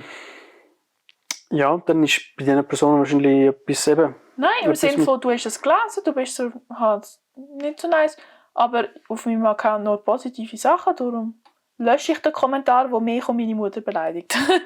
Also ich Aha, persönlich, okay. im Sinne von, ich verstehe es Okay. voll, also Ja, okay, ich dann judge kann es nicht, anders aber ich verstehen. mache es halt nicht, weil ich bin so, scheiß doch drauf, sagt, was ihr wollt. Aber ich habe mir jetzt auch gedacht, das ist so wahrscheinlich die grösste Message, wo ich mir selber, wo ich gelernt habe in all die Jahren. Ich kann nicht mich verstellen, ich kann nicht meine Persönlichkeit verändern, nur weil ich Angst habe, dass Leute das nicht gerne haben können. Wow, das ist so wichtig. Das ist so, ich hoffe, wenn du gerade zuhörst, hoffe ich, dass du dir den Satz aufgeschrieben hast. Das ist wirklich Ja. wichtig. Ich habe mir Das auch ist schon wirklich, gedacht, wirklich wichtig. ich kann nicht das Video nicht posten, nur weil ich Angst habe, dass es jemandem nicht gefällt. Mhm. Und das wird so viel, das hat eine Ewigkeit gebraucht, bis sie das auch akzeptieren können. Aber Leute haben, es gibt immer jemanden, der etwas nicht sagt, der so sagt, das ist scheiße. Aber Ja, so fühle ich mich wenigstens nicht scheiße. sehe ich. Sondern nur die Reaktionen sind scheiße. Ja, nein, es ist halt wirklich, so habe ich wenigstens eine gute, gesunde Beziehung zu mir selber, weil ich habe mich im Gymnasium habe ich mich verstellt und ich bin dran kaputt gegangen. Ich habe das auch gemerkt damals. Ich habe mich damals ganz, ganz früher auch sehr verstellt, um ins Bild zu passen oder zum halt gut ankommen. So, oder? Ich habe irgendwie das Gefühl, das hat immer etwas mit fehlender Anerkennung oder so zu tun oder irgendwie, dass du Anerkennung suchst, die du mal nicht bekommen hast oder so, weißt? Darum passt es überhaupt ins Bild. Aber eben lernen umzugehen damit, dass du es nicht jedem recht kannst machen oder dass du als Person, als deine Art, never ever allen 8 Trillionen, Millionen, Billionen Lebewesen, die es auf diesem Planeten gibt, kannst irgendwie gefallen, weißt du, was ich meine? Ja. Im Ding, wenn man meine Persönlichkeit kennt und so ist, okay, dann nicht gerne, dann kann man mich nicht gerne haben. Aber was ich eben gar nicht gerne habe, Das ist ja ist, voll okay. wenn man mich falsch versteht. Im Sinne von, der einzige Grund, warum man mich nicht gerne hat, ist, weil man mich missversteht. Weil ich mich so unfassbar blöd ausdrücke. Aber das ist eben genau eigentlich auch meine Art. Und das ist halt auch so, je länger, wenn man mich kennt und mir folgt und bald weiss, wie ich ticke, dann checkt man auch, was ich meine. Und es sollte mir eigentlich egal sein, aber eben, ich habe mega Mühe mit dem. Eben, das ist, sorry, ich habe mit dir gerade gefüßelt. Voll okay. Also Mühe damit, falsch verstanden zu werden quasi. Ja, wirklich. Das ist so, glaube ich, meine Angst. Einfach, dass man den Humor nicht versteht? Ja, oder einfach ja, das ist das grösste Problem. Aber ist denn das Problem? Ja, oder also, ist das nicht genau auch ein Part vom Humor, Ja, dass man dann eigentlich interpretieren kann? aber Sandro, du kennst doch meine Witze, wenn ich ohne ironischen Unterton jemanden beleidige? Ohne ironischen Ja, Unterton. aber eben die Leute, die dich kennen, die wissen es. Ja. Und die dich nicht kennen, scheiß doch drauf. Aber wenn ich so bin, so, Sandro, die hat deine Augen selten so hässlich erlebt wie heute. Dann bin ich so. Ich finde das innerlich mega witzig, aber Ja, aber das prallt an mir. das verletzt ihn. Das ist jetzt, ich bin als schlechtes Beispiel, weil an mir prallt Ja, das so oder so aber einfach ab. Aber wenn du so etwas sagst und das halt so ohne ironischen Unterton einfach sagst, die Person verletzt das, hat noch das Gefühl, ja gut, wenn das wenn es um so Anspruch und Zeug findet geht, ist natürlich schon kritisch, ja, weißt aber normal, da würde ich doch nie sagen, so in diesem Stil. Aber Ja, es passiert logisch. mir halt oft, dass ich halt irgendeinen Witz mache und dann ohne ironischen Unterton dann Leute sind Aber dort ist halt, ich schaue zum Beispiel mit den Kollegen auch, also in meiner Homie-Gruppe, Shoutout, schaue ich mega auch, dass wir gar keine negativen Sachen erwähnen, auch wenn es nur Witze sind. Weil du automatisch halt Frequenzen in die Welt rausschickst und das halt quasi anziehst. Das ist wie wenn du sagst, ich möchte nicht gross sein, das Universum gehört nicht nicht, sondern das Universum gehört gross. Weißt du, was ich meine? So, und gibt dir gross. So in dem Stil. Darum müssen wir bewusst halt so auch schauen, was wir untereinander so sagen. Und ich weiss, das ist jetzt für dich vielleicht so, what the fuck? Aber Ja, also das Ding ist, meine Witze basieren oft auf Selbstironie. ja. Also das ist halt einfach mein Humor und ich finde es oft lustig. Hast du schon mal das Gefühl gehabt, dass dir das selber geschadet hat, in deinem Selbstbild? Nein. Nein? Ich finde es lustig. Okay, also Also du ich glaub kannst nicht, vollkommen nein. sagen, hey, schau, es ist Spass und es kommt nicht an mich an und ich tue nicht selber irgendwie mich damit beeinflussen, irgendwie negativ oder so. Nein, ich das glaub finde ich nicht. jetzt noch wichtig eigentlich. Ich glaube, ich kann mich sehr gut distanzieren davon, was Wort ist und was ein Witz ist. Okay. Ja, aber das können viele nicht. Gerade eben, wo deine Witze falsch verstehen, wo Eben, allgemein irgendwie, dann nimmt es halt irgendwie viel Hops. So. Ja, ich weiß, aber ich muss mit dem können umgehen. Ich muss auch vielleicht, soll ich daran arbeiten, dass ich nicht aus Versehen Leute beleidige oder soll ich es einfach als Part von meiner Person akzeptieren? Weil, ja, ich überlege nicht, bevor ich rede. Und dann checke ich nicht so, das ist vielleicht ein guter Joke, aber er könnte jemanden verletzen. Und es ist halt so, auf Social Media habe ich ein Video in der Hand. Ich kann kontrollieren, bevor ich es poste. Ich habe gesunden Menschenverstand, okay, das ist nicht so gescheit, ich poste es nicht. Ich kann immer nach Feedback fragen, aber eben bei so etwas, wo du gefilmt wirst und du es nicht selber schneidest, da will ich nicht. Darum, ich will einfach so wenig wie möglich. Also jetzt geht es, aber ich kann dir sagen, was du rausschneiden, falls ich etwas dummes sage. Ich finde, es gibt einfach eine Balance zwischen, hey, ich bin ich und ich bin so, wie ich bin und ich vertrete das auch. Und Sachen, die dann kritisch sind zum Teil auf Social Media, weißt? Ich bin ja Vollgas für offen sein darüber und also ich habe ja auch darüber geredet, dass es mir letztes Jahr gar nicht gut gegangen ist und so, dass ich meine ersten Panikattacken und so kann und so Zeug. Aber ich würde jetzt nie irgendwie mein komplettes sonst Privatleben und alles, was ich kann und Zeug und Sachen teilen auf Social Media. So, weißt du, was ich meine? Ja. Aber das, was ich teile, das teile ich halt, um Leute zu inspirieren und den Leuten helfen und weitergeben. So in dem Stil. Und ich glaube, die Linie, die du überschreiten kannst, die ist bei vielen Leuten sehr, nicht gerade, sondern sehr so ausgewählt. Weißt du, was ich meine? Was dann halt früher oder später zu Problemen führen kann. Ja, ich verstehe, was du meinst. Aber so eine Linie ziehen ist nicht einfach. Ich finde, du musst aber fast. Ich finde, du musst können irgendwo sagen, hey, okay, jetzt, es haltet sich in Grenzen, ausser du willst wirklich sagen, ich lege alles komplett offen, was ich lege. Weißt du, was ich meine? Ja, also ich gehe, und das finde ich hängt davon ab, für was für Content du machst. Ich würde jetzt blöd sagen, ich kann mir aufgrund von meinem Content mehr erlauben als andere, weißt du, was ich meine? Das klingt wirklich mega verschissen, wenn ich das so sage, und ich sage es echt ungern.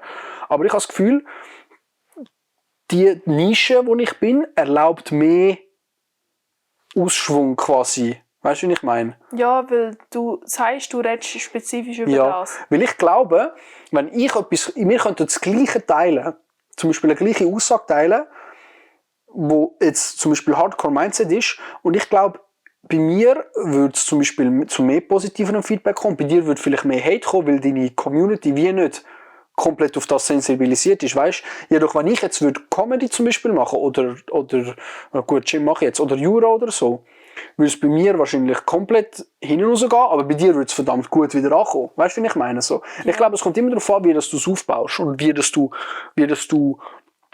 allgemein im Umgang mit dem Thema stehst, weißt? Ja, ich weiss es, aber ich würde jetzt, glaube ich, jetzt zum Beispiel nicht... Also das ist jetzt einfach ein Beispiel. Ja, aber ich würde jetzt jemanden, der Comedy macht, nur Comedy oder eben nichts teilen. Ja, weil ich teile du mega teilst, viel ja eben, darum dazu. sage ich, ist jetzt ein blödes Beispiel. Ja. Du teilst sehr viel auch über was sonst abgeht und ich so. habe im Fall, was meine Authentizität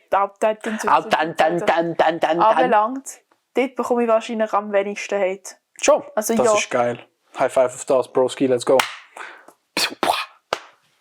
Also ja, eben. Es ist halt einfach... Aber was ich halt auch, was ich scheiße finde, ich weiss, die meinen es nicht böse, aber Leute, die zu mir persönlich kommen und sagen, hey, du bist so mutig, dass du dich traust, so etwas zu teilen. Das könnte ich nie im Leben. Hast du nicht Angst ab und zu? Weißt du, so Sachen sind halt einfach, ich weiss, du meinst es nicht böse, aber das ist ja nicht Hate, ganz sicher nicht. Es ist halt einfach nur, dort bin ich halt so, Leute sagen mir so, sie würden es nicht selber nicht machen. Und dass sie das mutig finden und dann bin ich halt so, dann mache ich mir halt Gedanken, weil das macht mich auch nervös, vor so viel, von Hunderttausenden von Leuten etwas also nicht privat, aber etwas Persönliches teilen. Aber das ist gerade der Punkt, wo ich habe ein Video darüber gemacht, wie zum Beispiel der Satz «Bleib so wie du bist», zum Beispiel. Ja. Ich habe ein Video zu dem gemacht, weil ich finde, der Satz ist absolut cap.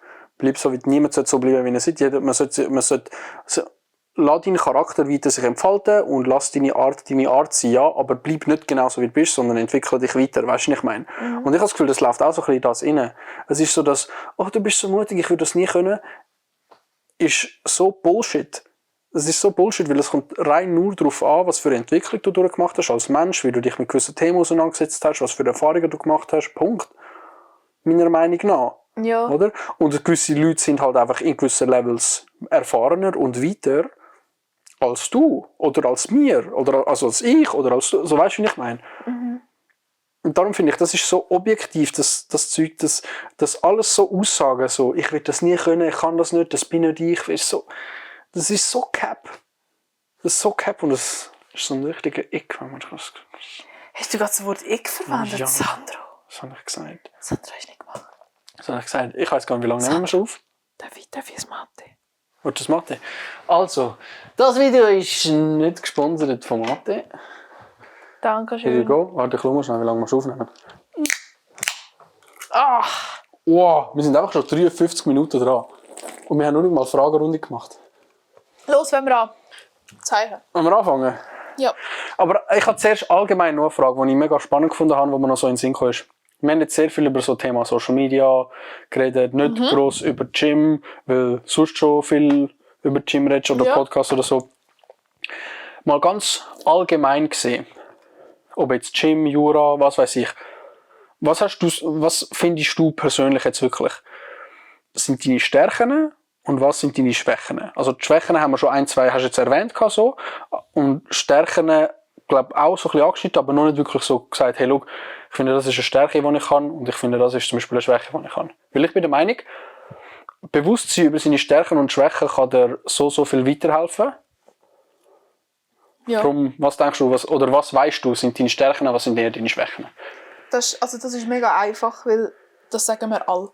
Ich bin wahrscheinlich die disziplinierteste Person in einem grossen Umfeld. Du hast gerade deine Augenbrauen gelöst. Nein, ich wollte etwas mega Spannendes sagen. Ja. Nur schnell reingrätschen. Sagen dir das alle und denkst du, darum es ist deine Stärke? Nein, oder glaubst du es selber an dir, darum ist es deine Stärke? Ja, so ein Biss. Okay, alles klar. Seit ich klein bin. Ich war immer so, wenn ich etwas nicht geschafft habe, dann bin ich 3 Minuten frustriert gewesen. Und dann kommt so ein richtiger Fokus, so, dann schaffe ich es erst recht. Und egal was. Und bei mir ist ich habe noch nie etwas nicht gemacht, weil ich keine Lust hatte. Du bist auch jemand, der nicht gerne aufgibt. He? Ich gebe nicht auf. Erstens, ich bin mega ehrgeizig, zielorientiert. Und es ist so, wenn ich etwas will, dann mache ich es. Ausser ich will es nicht mehr, dann mache ich es nicht mehr. Boah, das fühle ich aber so her. Aber es ist wirklich, ich habe noch nie, ich bin so, wenn ich es anschreibe, ich will es machen, ich habe es noch nie nicht gemacht. Ich habe noch nie, prokrastiniert bin ich auch ab und zu, aber dann bin ich so, dann will ich prokrastinieren, dann bin ich so, ja, ich will noch nie jetzt anfangen. Aber wenn ich so sage, hey, ich fange jetzt an, mache 3 Stunden, dann mache ich 3 Stunden. Und dann mache ich von mir aus auch, ich arbeite nur 2,5 Stunden und weiss, oh Scheiße, ich habe es jetzt nicht ganz geschafft. Dann mache ich mein Zeug, das ich sonst machen muss, komme am 10 Uhr zu Abend nach Hause. 10 Uhr zu Abend heim, weg schlafen und bin so, ich mache jetzt noch die halbe Stunde, weil ich gesagt habe, 3 Stunden, mache ich 3 Stunden. Und da weiss ich kann immer auf mich bauen, wenn ich weiss ganz genau, weil ich das so oft immer mache, wenn ich die Arbeit reinstecke, schaffe ich meine Ziele, immer. Dann weiss ich auch, was ich kann und was ich nicht kann. Darum kann ich immer genau die richtigen Ziele setzen, die challenging sind. Wo ich in der Muscle Up gemacht habe, ich wusste, ich habe mir eingeplant, ich werde etwa 1,5 Jahre haben.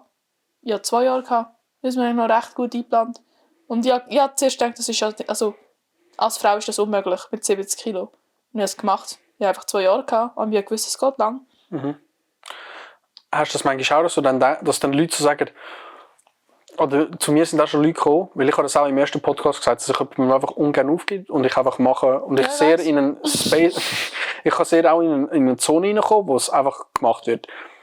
Und hast du das auch schon gehabt, dass dann Leute sagen, wie schaffst du das so und so lange, dass, oder immer noch, oder schon wieder und so. Und ich bin einfach so null bothered. Von null zum Beispiel, du versuchst etwas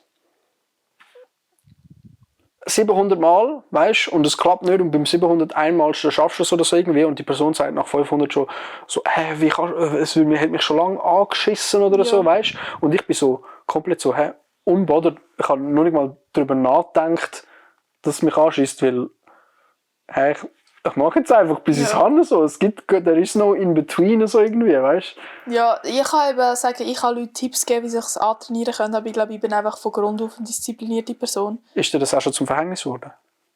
Ja, aber wir reden über die Stärke, Sandro. Ja, alles gut, Entschuldigung. Ja, ja, also, keine Ahnung, es ist halt einfach, was ich einen mega guten Tipp finde, ist, wenn du dich in Fortschritt machen und in Ziele erreichen, dich in das Gefühl verliebst und auch Spass daran findest, ist es noch einfacher. Dann hast du auch Lust drauf. Ich meine, du brauchst für Disziplin, du brauchst nicht Motivation, du brauchst keine Lust. Aber wenn es dir Spass macht, dann ist es viel einfacher. Und das ist eben das Zweite.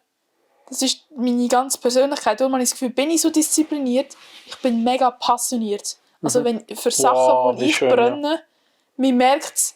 Und das ist also das schönste Kompliment, das mir jemals jemand gemacht hat. Und ich bekomme es eben noch öfters, wenn man mit mir Zeit verbringt und ich über das rede, was ich am liebsten mache, dass man motiviert ist für die ganze Woche. Das merkt man bei dir echt krass.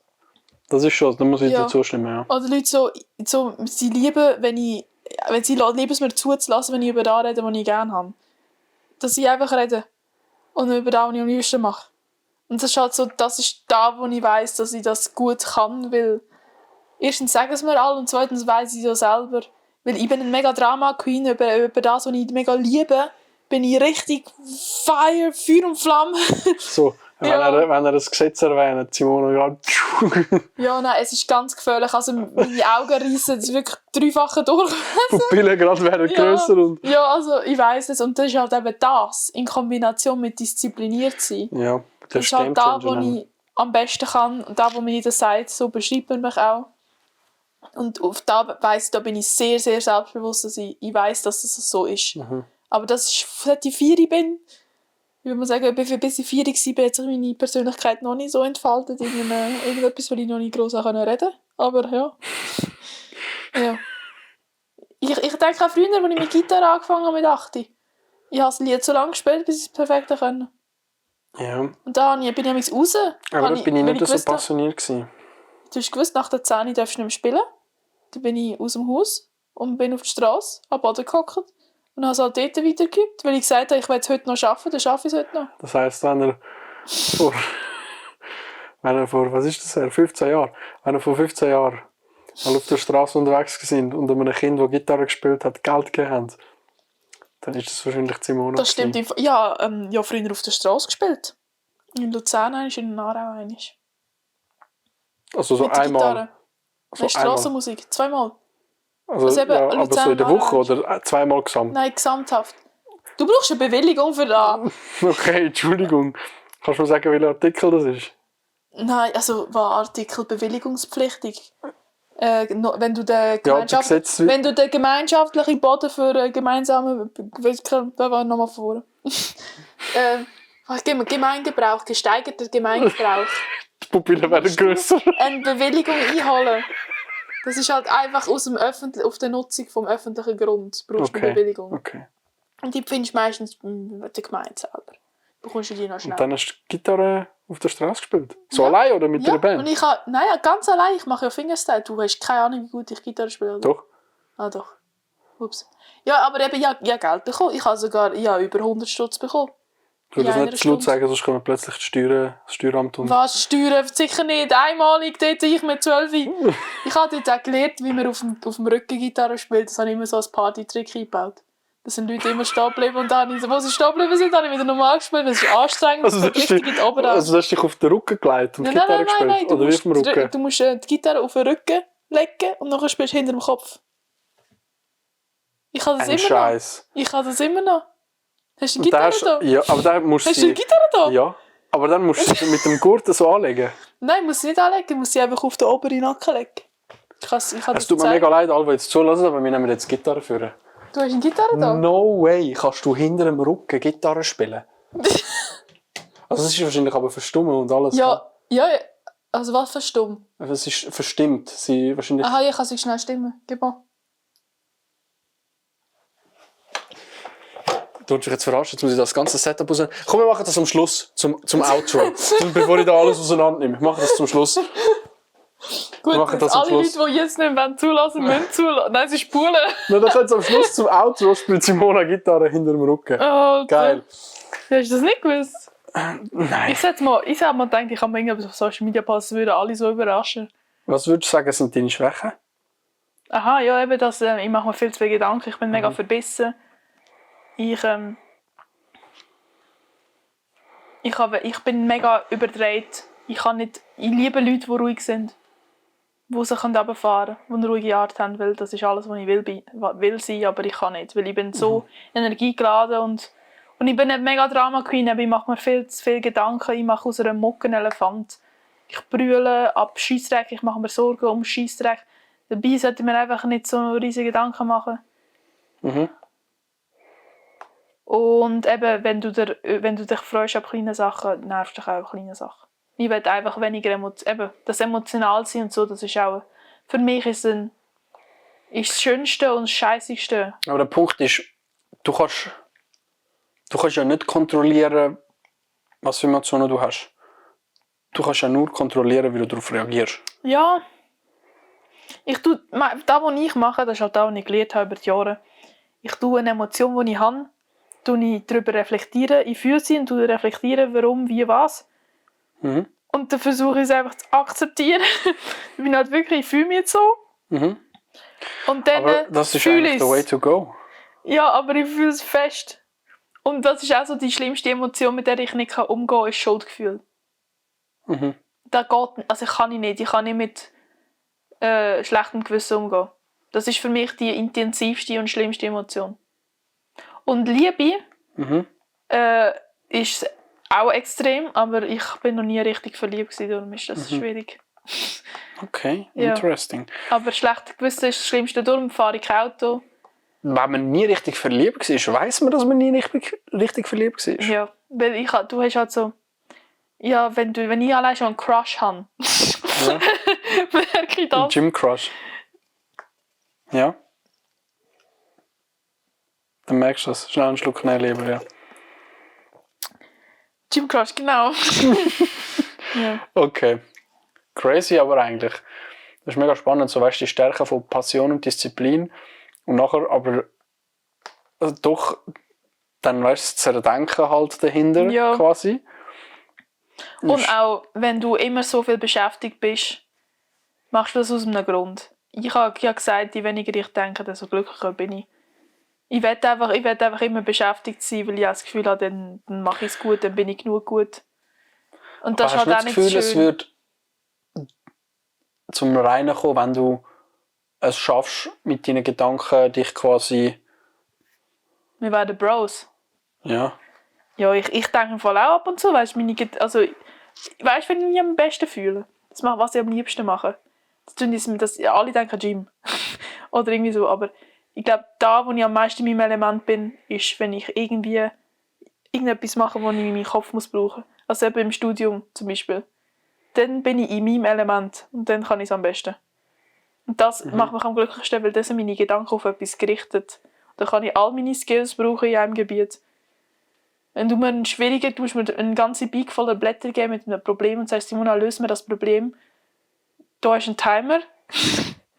Und dann muss ich es lösen. Das ist das, was mich am glücklichsten macht. Ich liebe das. Aber kannst du es im Moment geniessen? Ja. Ich liebe das Gefühl, wenn du plötzlich alles zusammensetzt. Und wenn du halt so die Bilder hast im Kopf, oder? Von verschiedenen Seiten und da fügt sich alles. Zahlen merken, alles. Darum auch der Content, wenn du kannst... Ich gehe davon aus, in dem Fall stark, du scriptest deine Videos. Alle. Nicht alle. Nicht alle, okay. Also was heisst Skripten? Ich weiss, was ich machen will. Ja, okay. Ja. Aber hey, was Oder hast du so- jetzt nicht geskriptet? So Das ist einfach... perfekt, weißt du, du hast die Puzzleteile und du setzt sie jetzt zusammen. Ja, also ich weiss in einem Video, ich will erzählen, dass ich da umgekehrt bin, ich will erzählen, dass ich dort geschraubt habe, dass ich dort das gemacht habe, das ist jetzt random. Aber meistens rede ich halt, mache ich ja Voice-Overs, nachher kommt da, wo rauskommt.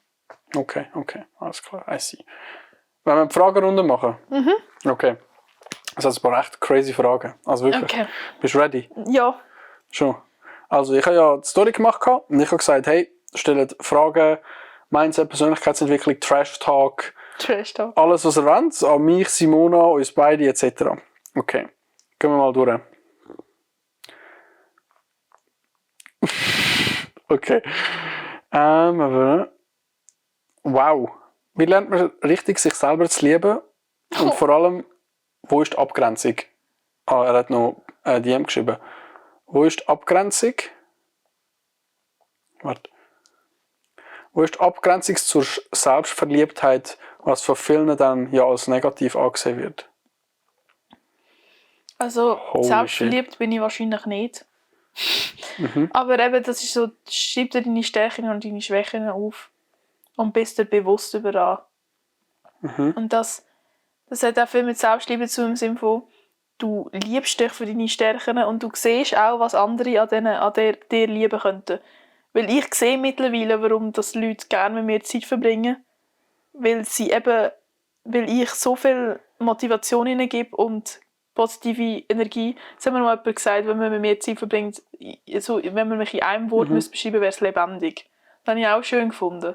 Das so im Sinne von, ich gebe Menschen etwas und du musst langsam sehen, dass das, was du Menschen gibst und was sie cool finden, du selber auch cool finden kannst. Und du siehst, weil du das halt jeden Tag hast und dann weißt du gar nicht, dass das eine Stärke ist. Da finde ich halt so ein bisschen, dass du siehst, ja, dass du deine Stärken, dass du dir bewusst bist, dass du sie hast und dass du darauf vertraust. Voll. Ich finde, was mir mega geholfen hat, ist zuerst mal, du musst ja, wenn du anfangen willst, selber besser können mit dir umzugehen oder so, oder dich besser kennenlernen, musst du ja zuerst mal können akzeptieren, an welchem Punkt dass du gerade stehst.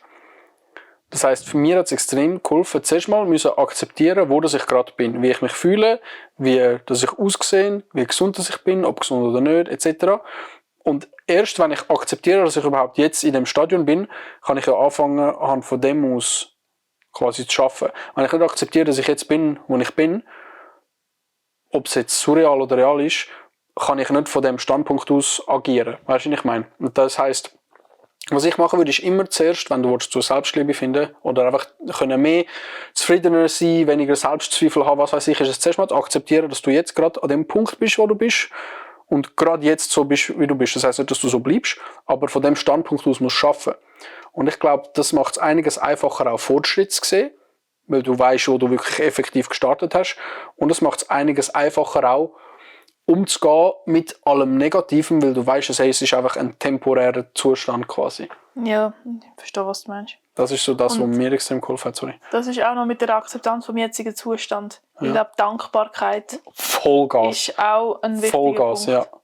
Wenn du dankbar bist du siehst den jetzigen Zustand und du findest so viel Negatives gerade, aber überleg jetzt einfach mal mega triviales Zeug, wo früher nicht selbstverständlich waren für dich und für andere nicht selbstverständlich sind, was du gerade hast. Und dann bist du mal kurz dankbar und stell dir einfach mal ein Szenario vor, wenn du das jetzt nicht hättest. Und dann musst du kurz dankbar sein, dass du es hast. Das Gleiche wie, schau, wir sind jetzt beide gesund, oder? Ja, würde ich jetzt sagen, ja. Also gesund meine ich, du bist nicht verkältet. Ja. Schätze es mal ganz kurz, dass du jetzt eine verstopfte Nase hast und dass du ruhig kannst schlafen. Und nicht mit offenem Mund musst schlafen und dein Zauber auf dein Küsschen kommt. Hä? Appreciate es mal. Wir tun wir alle kurz unsere freie Nase appreciaten. Und das ist genau das Gleiche. Du denkst jetzt im Moment nicht dran. Du denkst erst dran, wenn deine Nase verstopft ist. Das ist immer so, ja. Und es ist auch so, das ist etwas mega Dummes, aber ich versuche, wenn mir die scheiß Cornflakes-Schüssel heute Morgen, Gott sei Dank ist die mir nicht runtergefallen, dort wo ich sie kurz aus der Hand verloren habe. Wenn die runtergefallen, hätte ich Scherben putzen, Cornflakes putzen, Milch putzen. Sie ist mir nicht runtergefallen. Ich bin dankbar bis jetzt. Let's go. Das sind so Sachen. Das war eine coole Antwort oder eine coole Frage, habe ich gefunden. Ja, habe ich cool. Mal nächste. Sorry, wir haben nicht viel Zeit. Nächste, alles. Haben wir nicht viel Zeit? Ja, ich weiss nicht. Wie lang ist der Podcast? 7 Stunden? Wenn es 7 Stunden geht, geht es 7 Stunden. Sandra. Und jetzt, hey, Brösche.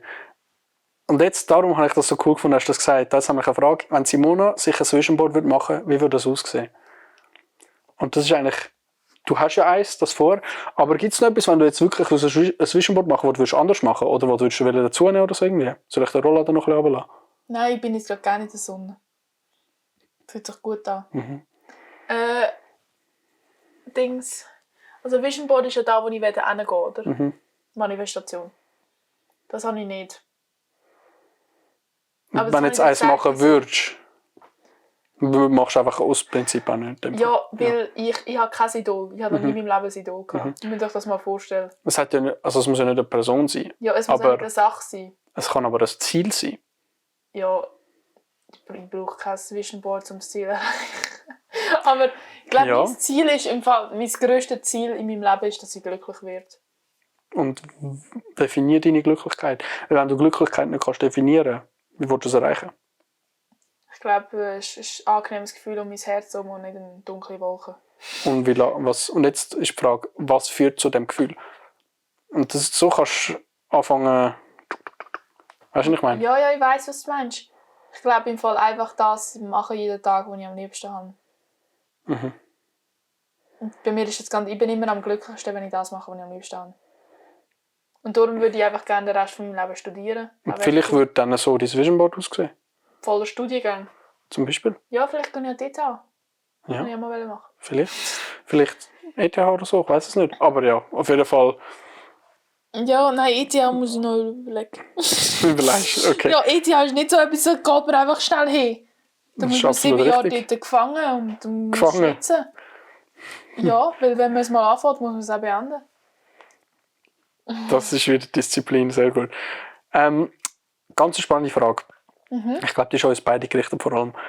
Macht Social Media nicht auch irgendwie krank? Der ständige Druck, Content posten und so weiter. Ich würde sagen, Irgendwo durch, es kommt, klar, Social Media ist immer noch eine der grössten Abhängigkeiten meiner Meinung nach, die du kannst haben.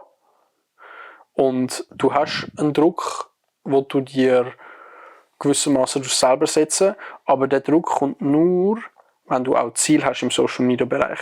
Ich würde sagen, wenn du kein Ziel hast, zum Beispiel eine Community aufzubauen. Ich sage jetzt immer, mein Ziel ist es, die grösste Mindset-Community in der Schweiz aufzubauen.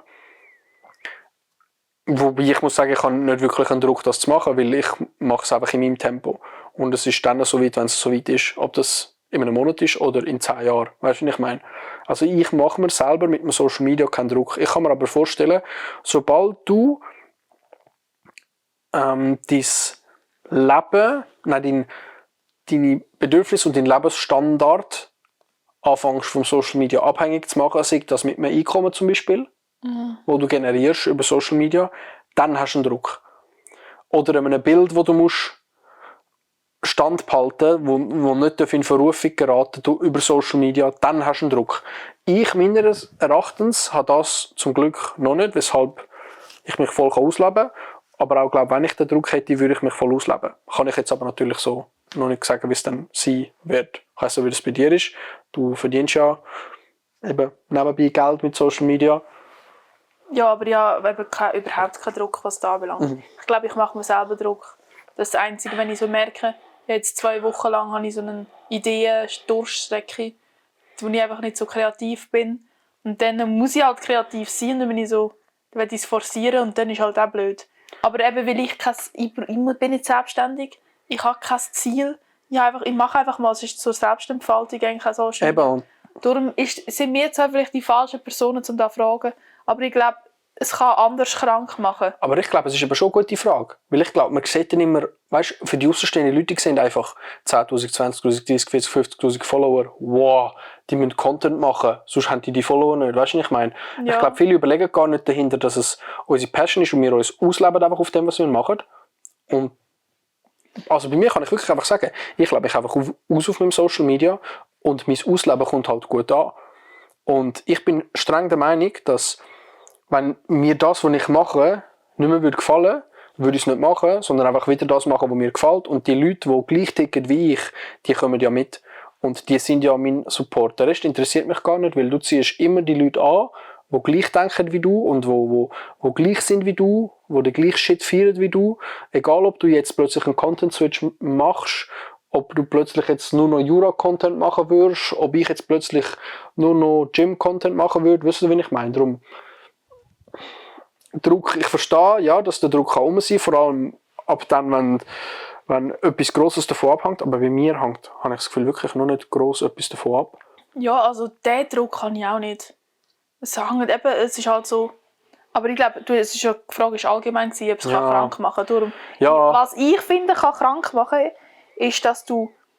Also ich persönlich bin halt einfach, es ist eine mega Überlastung, wenn ich auf meine Social Media gehe. Ich kann, wenn ich jede Sekunde von jedem Tag dran bin, kann ich trotzdem nicht alles beantworten, so wie ich wollte. Und das ist für mich einfach, es ist einfach mega viel. Und ich will nicht mehr Zeit an meinem Handy verbringen. Und da finde ich halt einfach so auch, du wirst nie in deinem Leben, so viele Leute werden nicht mit dir reden. So hat die Social Media gesagt, es würden nicht so viele Leute antworten, kommentieren, mit mir schreiben. Und das ist halt auch so, dass du es immer noch gleich schätzt, jede Nachricht, du gewöhnst dich ein bisschen dran. Und das, finde ich, macht krank. Im Sinne von dein Glück befinden. Du brauchst irgendwann brauchst 100 Likes, du hast das gleiche Glück. Du hast 200 und du bist so, 1000, das ist nice.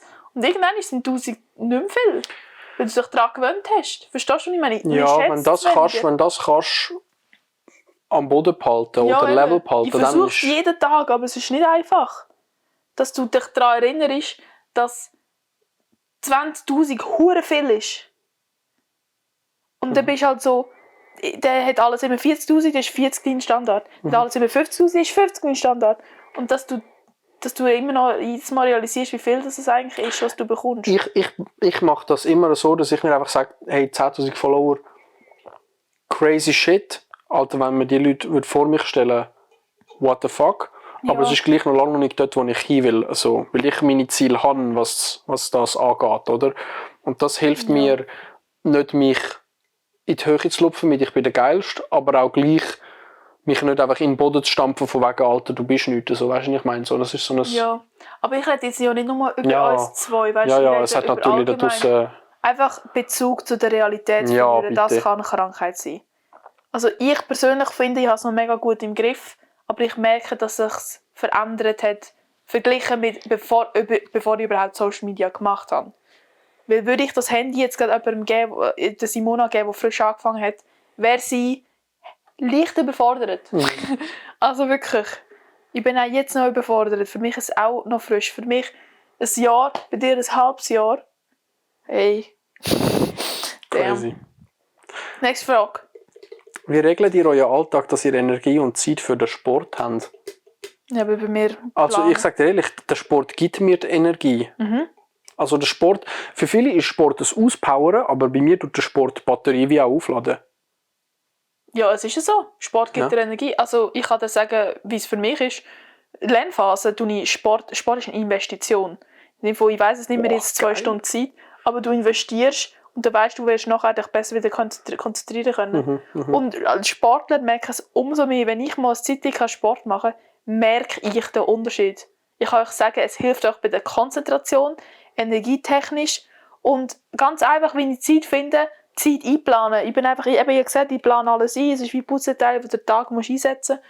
Und wenn du sagst, du gehst am Morgen um 6 Uhr, dann gehst du am Morgen um 6 Uhr. Wenn du sagst, da zu am 9 Uhr, gehst du zu am 9 Uhr. Punkt. Ich finde, Zeit einplanen ist einfacher, wenn es einfach eine Selbstverständlichkeit wird. Für mich ist es eine Selbstverständlichkeit, ins Gym zu gehen.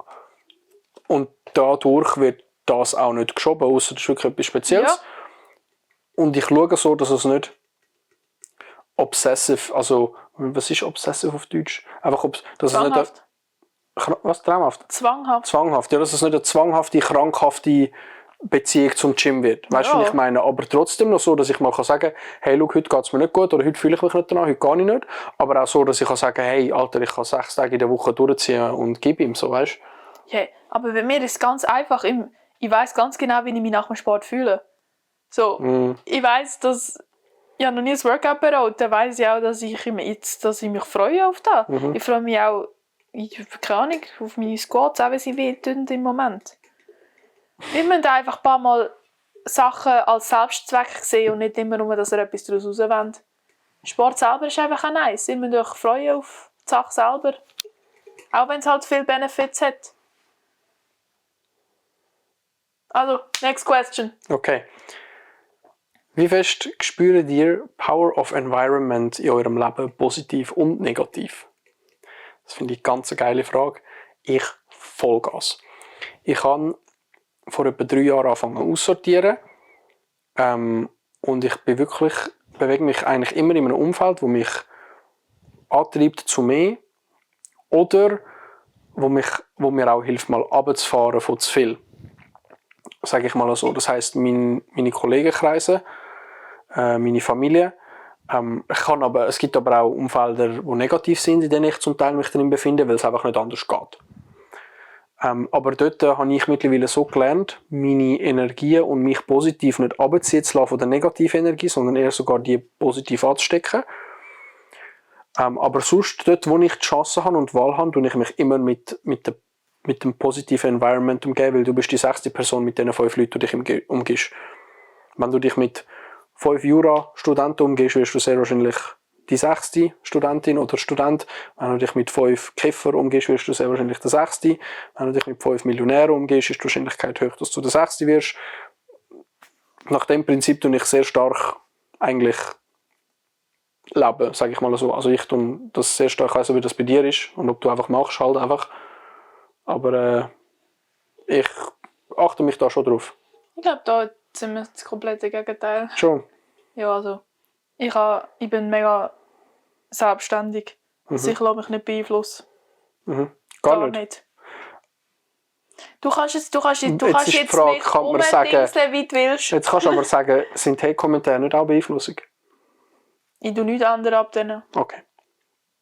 Und ich habe auch, also mein ganzes Umfeld, ich habe noch nie aussortiert. Bei mir sortiert es sich halt alltäglich aus, wenn ich so bin, die Person tut mir nicht gut, dann tue ich nicht mal überlegen. Aber der Punkt ist, sie nicht das zweites Mal. Personen können ja auch etwas beeinflussen. Ja, aber es ist wirklich, Sandro, ich habe mir auch schon Gedanken über das gemacht, aber ich bin, glaube einfach so extrem, das klingt mega arrogant, aber ich glaube, ich bin mega selbstzentriert. Bei mir, mein Leben dreht sich um mich. Und das ist jetzt vielleicht eine Stärke, ja, aber so, wenn eine Person negativ ist neben mir, bin ich so, okay. Ja, ich meine jetzt nicht negativ im Sinne von die Person der geht es gerade nicht gut. Nein, im Sinne von sie wird mich negativ beeinflussen. Dann bin ich so, okay, schön für dich. Tschüss. Also, aber dann sortierst du in dem Fall gleich das Umfeld wieder aus? Ich habe gesagt, ich mache das nicht bewusst. Bei mir ist halt einfach, wenn ich keine Lust habe, eine Person zu sehen, dann treffe ich mich nicht mit ihr nochmal. Und wenn ich halt die ganze Zeit in diesem Umfeld bin, dann bin ich halt so, ja, das ist halt mein Umfeld toxisch, aber das ist mir jetzt eigentlich egal. Also ich lasse mich nicht beeinflussen. So, ich bin wirklich extrem auf mich selber konzentriert, ich habe meine eigenen Probleme. Ich glaube, dort bist du hure weit entwickelt, wo sehr viele Leute nicht haben. Das kann sein. Ich glaube, das kommt vom Social Media. Nein, das habe ich schon immer gehabt. Crazy, das ist geil. Ja, also. Das ist das italienische Temperament. Das ist das italienische, die Selbstzentrierung. Bibidi babidi. Genau. Okay. Das ist halt so eine Frage, und wo ich schon weiss, was für eine Antwort das von der Simone kommen wird. Okay. Wie motiviert ihr euch, wenn mal alles schief läuft?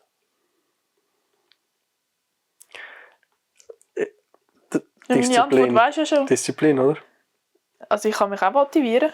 Ja, aber... Ja, ich sage in dem Fall das, wo du nicht denkst, dass ich sagen würde. Okay, yes. sag. Es ist ganz einfach. Die grösste Motivation liegt im Gefühl, wenn ich es geschafft habe. Also wenn ich Motivation brauche, muss ich mich einfach daran erinnern, wie ich mich gefühlt habe, wenn ich etwas erreicht habe. Das ist immer so. Ich denke jetzt, wenn ich Motivation brauche zum Lernen, das Gefühl, wenn du 3 Sechser in der Hand hast. Best Feeling. So stolz auf dich. Das Gefühl vor der Prüfung, wenn alles weisst und du weisst, egal was jetzt kommt, du machst eine gute Note. Das ist das beste Gefühl ever. Das Gefühl, wenn du stolz auf dich bist, wenn du nach einer langen Arbeitssession, wo du 1,5 Monate belohnt wirst. Das ist meine einzige Motivation, die ich brauche. Du musst einfach das Ziel im Blick haben und das Gefühl, das du wirst haben, wenn du das Ziel erreicht hast. Und das ist bei allem so. Nicht, ich meine, ich habe jetzt auf die Prüfungen bezogen, weil ich brauche gerade im Moment Motivation zum Lernen. Aber sonst genau. Finde ich schön. Ich habe etwas, das mir mega Antrieb gibt. Und zwar stelle ich mir einfach vor, dass mein 8-jährige Ich und mein 80-jährige Ich vor mir stehen würden Und ich stelle mir dann die Frage, wären beide jetzt gerade stolz auf mich? Sprich, wäre mein 8-jähriger Ich, der Bubi Sandro, wäre der gerade stolz auf mich und mein 80-jähriger Ich, der Grosspapi Sandro, wäre der gerade stolz auf mich. Und das gibt mir sehr, sehr, sehr viel Energie, weil das ist zum einen der Bubi, der diese Träume halt hat, und zum anderen der Großvater, der reflektiert zurück aufs Leben schaut, so, oder? Und das gibt mir mega viel Energie, auch dem nachzugehen, wo ich nachgehen will. Und die Dreams zu chasen, gleichzeitig aber auch können ich selber sein und nicht zu bereuen quasi so, dann irgendwann. Weißt du, was ich meine? Das ist so etwas, was mir mega den Schub gibt. So. Der Bubi Sandro und der Großpapi Sandro, ja. Wow, Alter, das hat eine hure geile Frage. Hast du eine Frage, die kürzlich gekommen ist, die du gut findest? Warum kürzlich? Hast du eine Frage gestellt? Nein. Wieso lachst du? Ja, nichts gefragt. Also Simsalabim hat keine Frage gestellt. Wieso lachst du? That's one for the books. Hä? Geil. Keine Frage, keep going, ihr wundervollen Menschen. Oh, wie cool. Danke vielmals, merci. Aber wieso hast du gelacht vorher? Du weißt genau, warum ich gelacht habe. Doch. Wieso? Okay. Lies es doch vor, wenn du lachst. Wieso lesest du es nicht vor? Bist du ready für eine Heavy-Frage? So, Sandro, okay, dann halt bist du ready für okay. Schaut mal, wie er einfach nicht authentisch ist. Und Was war die schwierigste Entscheidung in eurem Leben gewesen und wie sind ihr dazu gekommen? Du kannst zuerst.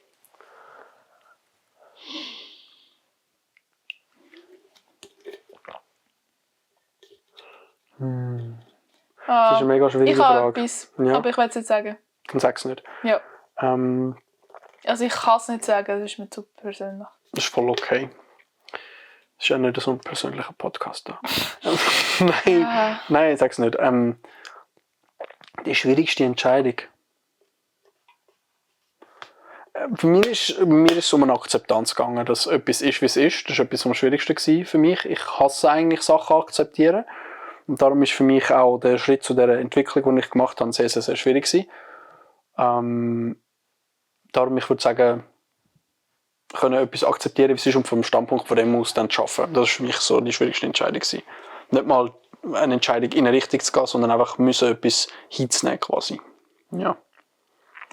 Ich habe jetzt gerade überlegt und jede Entscheidung, die ich mega, mega lang überlegt habe, was ich machen soll und dann getroffen habe, das war nicht eine schwierige für mich.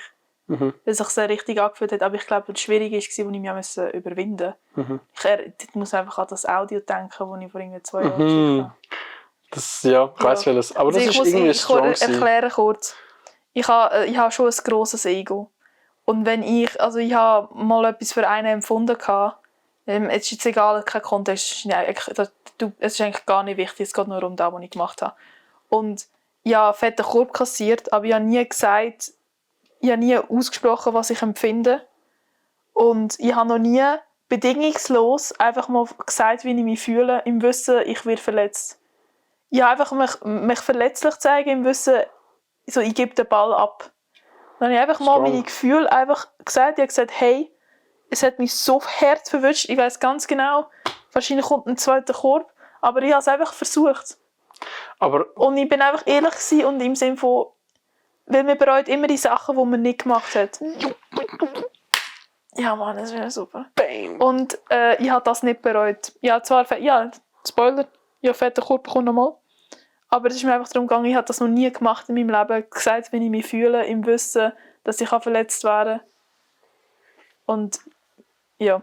Strong, aber im Nachhinein hat es dich wachsen lassen, das ist auch wieder, das war so eine kleine Sache gewesen, aber das hat mir einen riesen Step vorwärts gegeben. Weil ich könnte jetzt, wenn es gleich nochmal passiert, könnte ich es. Dass wir das schnell festhalten für die Zuschauer, du hast dich außerhalb von der Komfortzone begeben, mit dem Unwissen, was dort ist. Ja, und dann bin ich gewachsen. Sorry. Yeah. Ja, aber das Beste ist, es ist zwar noch nicht passiert in diesen 2 Jahren, ja, es hat dann mich nicht irgendwie ein bisschen verliebt oder so.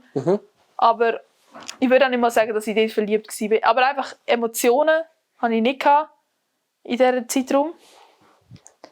Aber ich denke, wenn ich sie jetzt wieder hätte, würde ich, ohne dass ich weiss, was zurückkommt, könnte ich es jetzt sagen. Und das habe ich früher wegen meinem Ego nicht können. Weil ich immer wollte wissen, hast du mich zuerst gern? Weil ich das Risiko nicht eingehen. Also jetzt stehst du mehr zu dir? Ja. Ich stehe mehr zu meinen Emotionen.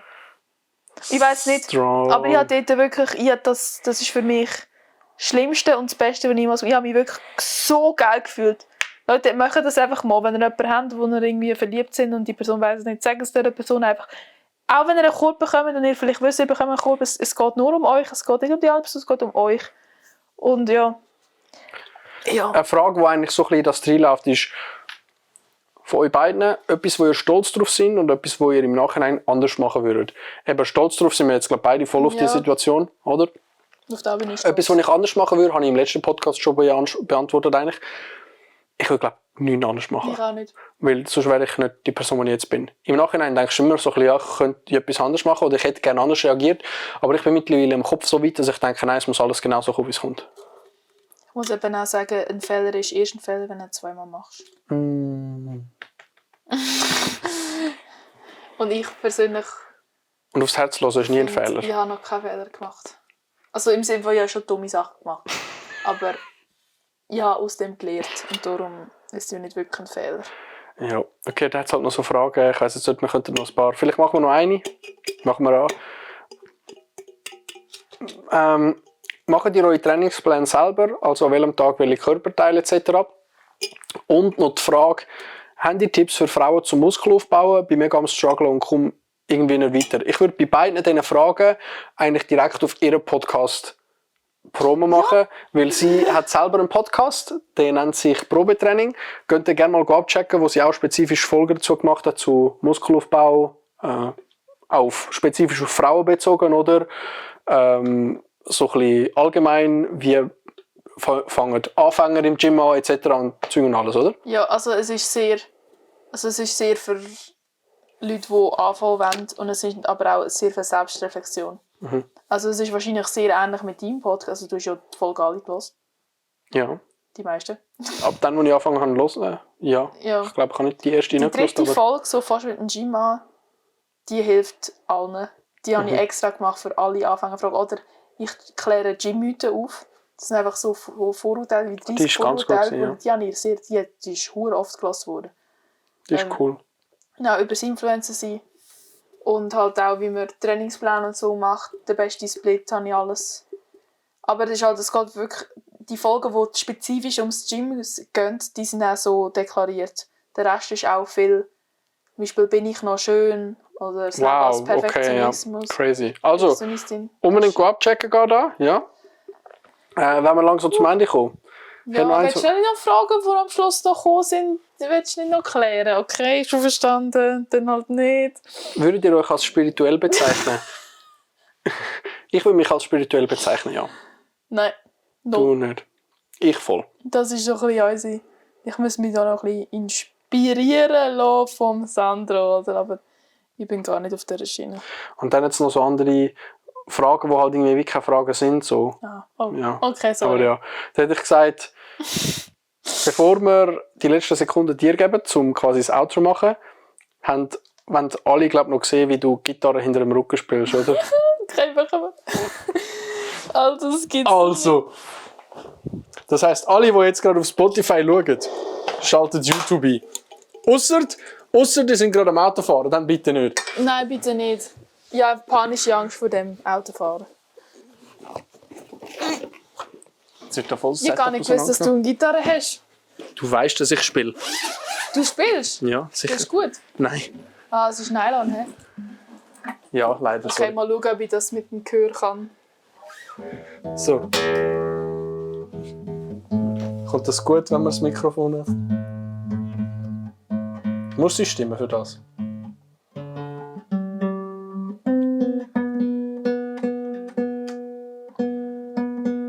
Okay. Wo hast du Gitarre spielen gelernt selber? Hast Nein. Hast du Unterricht gehabt, oder wie?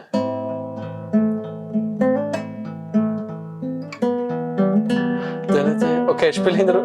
Jetzt. Ja. Freunde, Bevor wir das Outro machen zu diesem Podcast, jetzt habt ihr das Einmalige, das ihr noch nie gesehen habt auf Social Media irgendwo.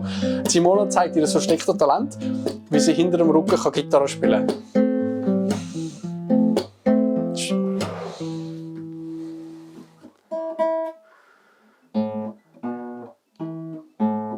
Sorry. Das ist eben Nylon. Das ist hinter dem Kopf.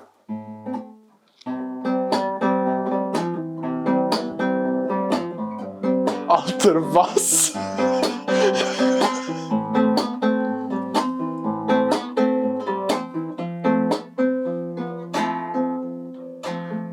Also nur das für die jetzt zuhören, sie hat die Gitarre gerade hinter ihrem Kopf.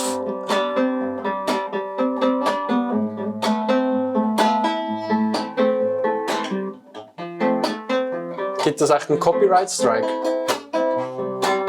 Das sieht man, glaube ich, nicht mehr, wenn du stehst im Fall.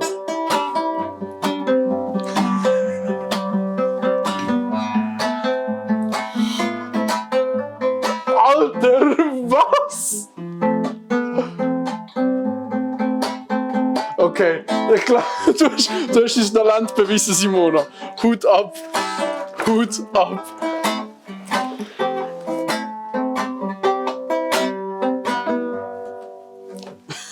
Ich habe die coolen Lieder.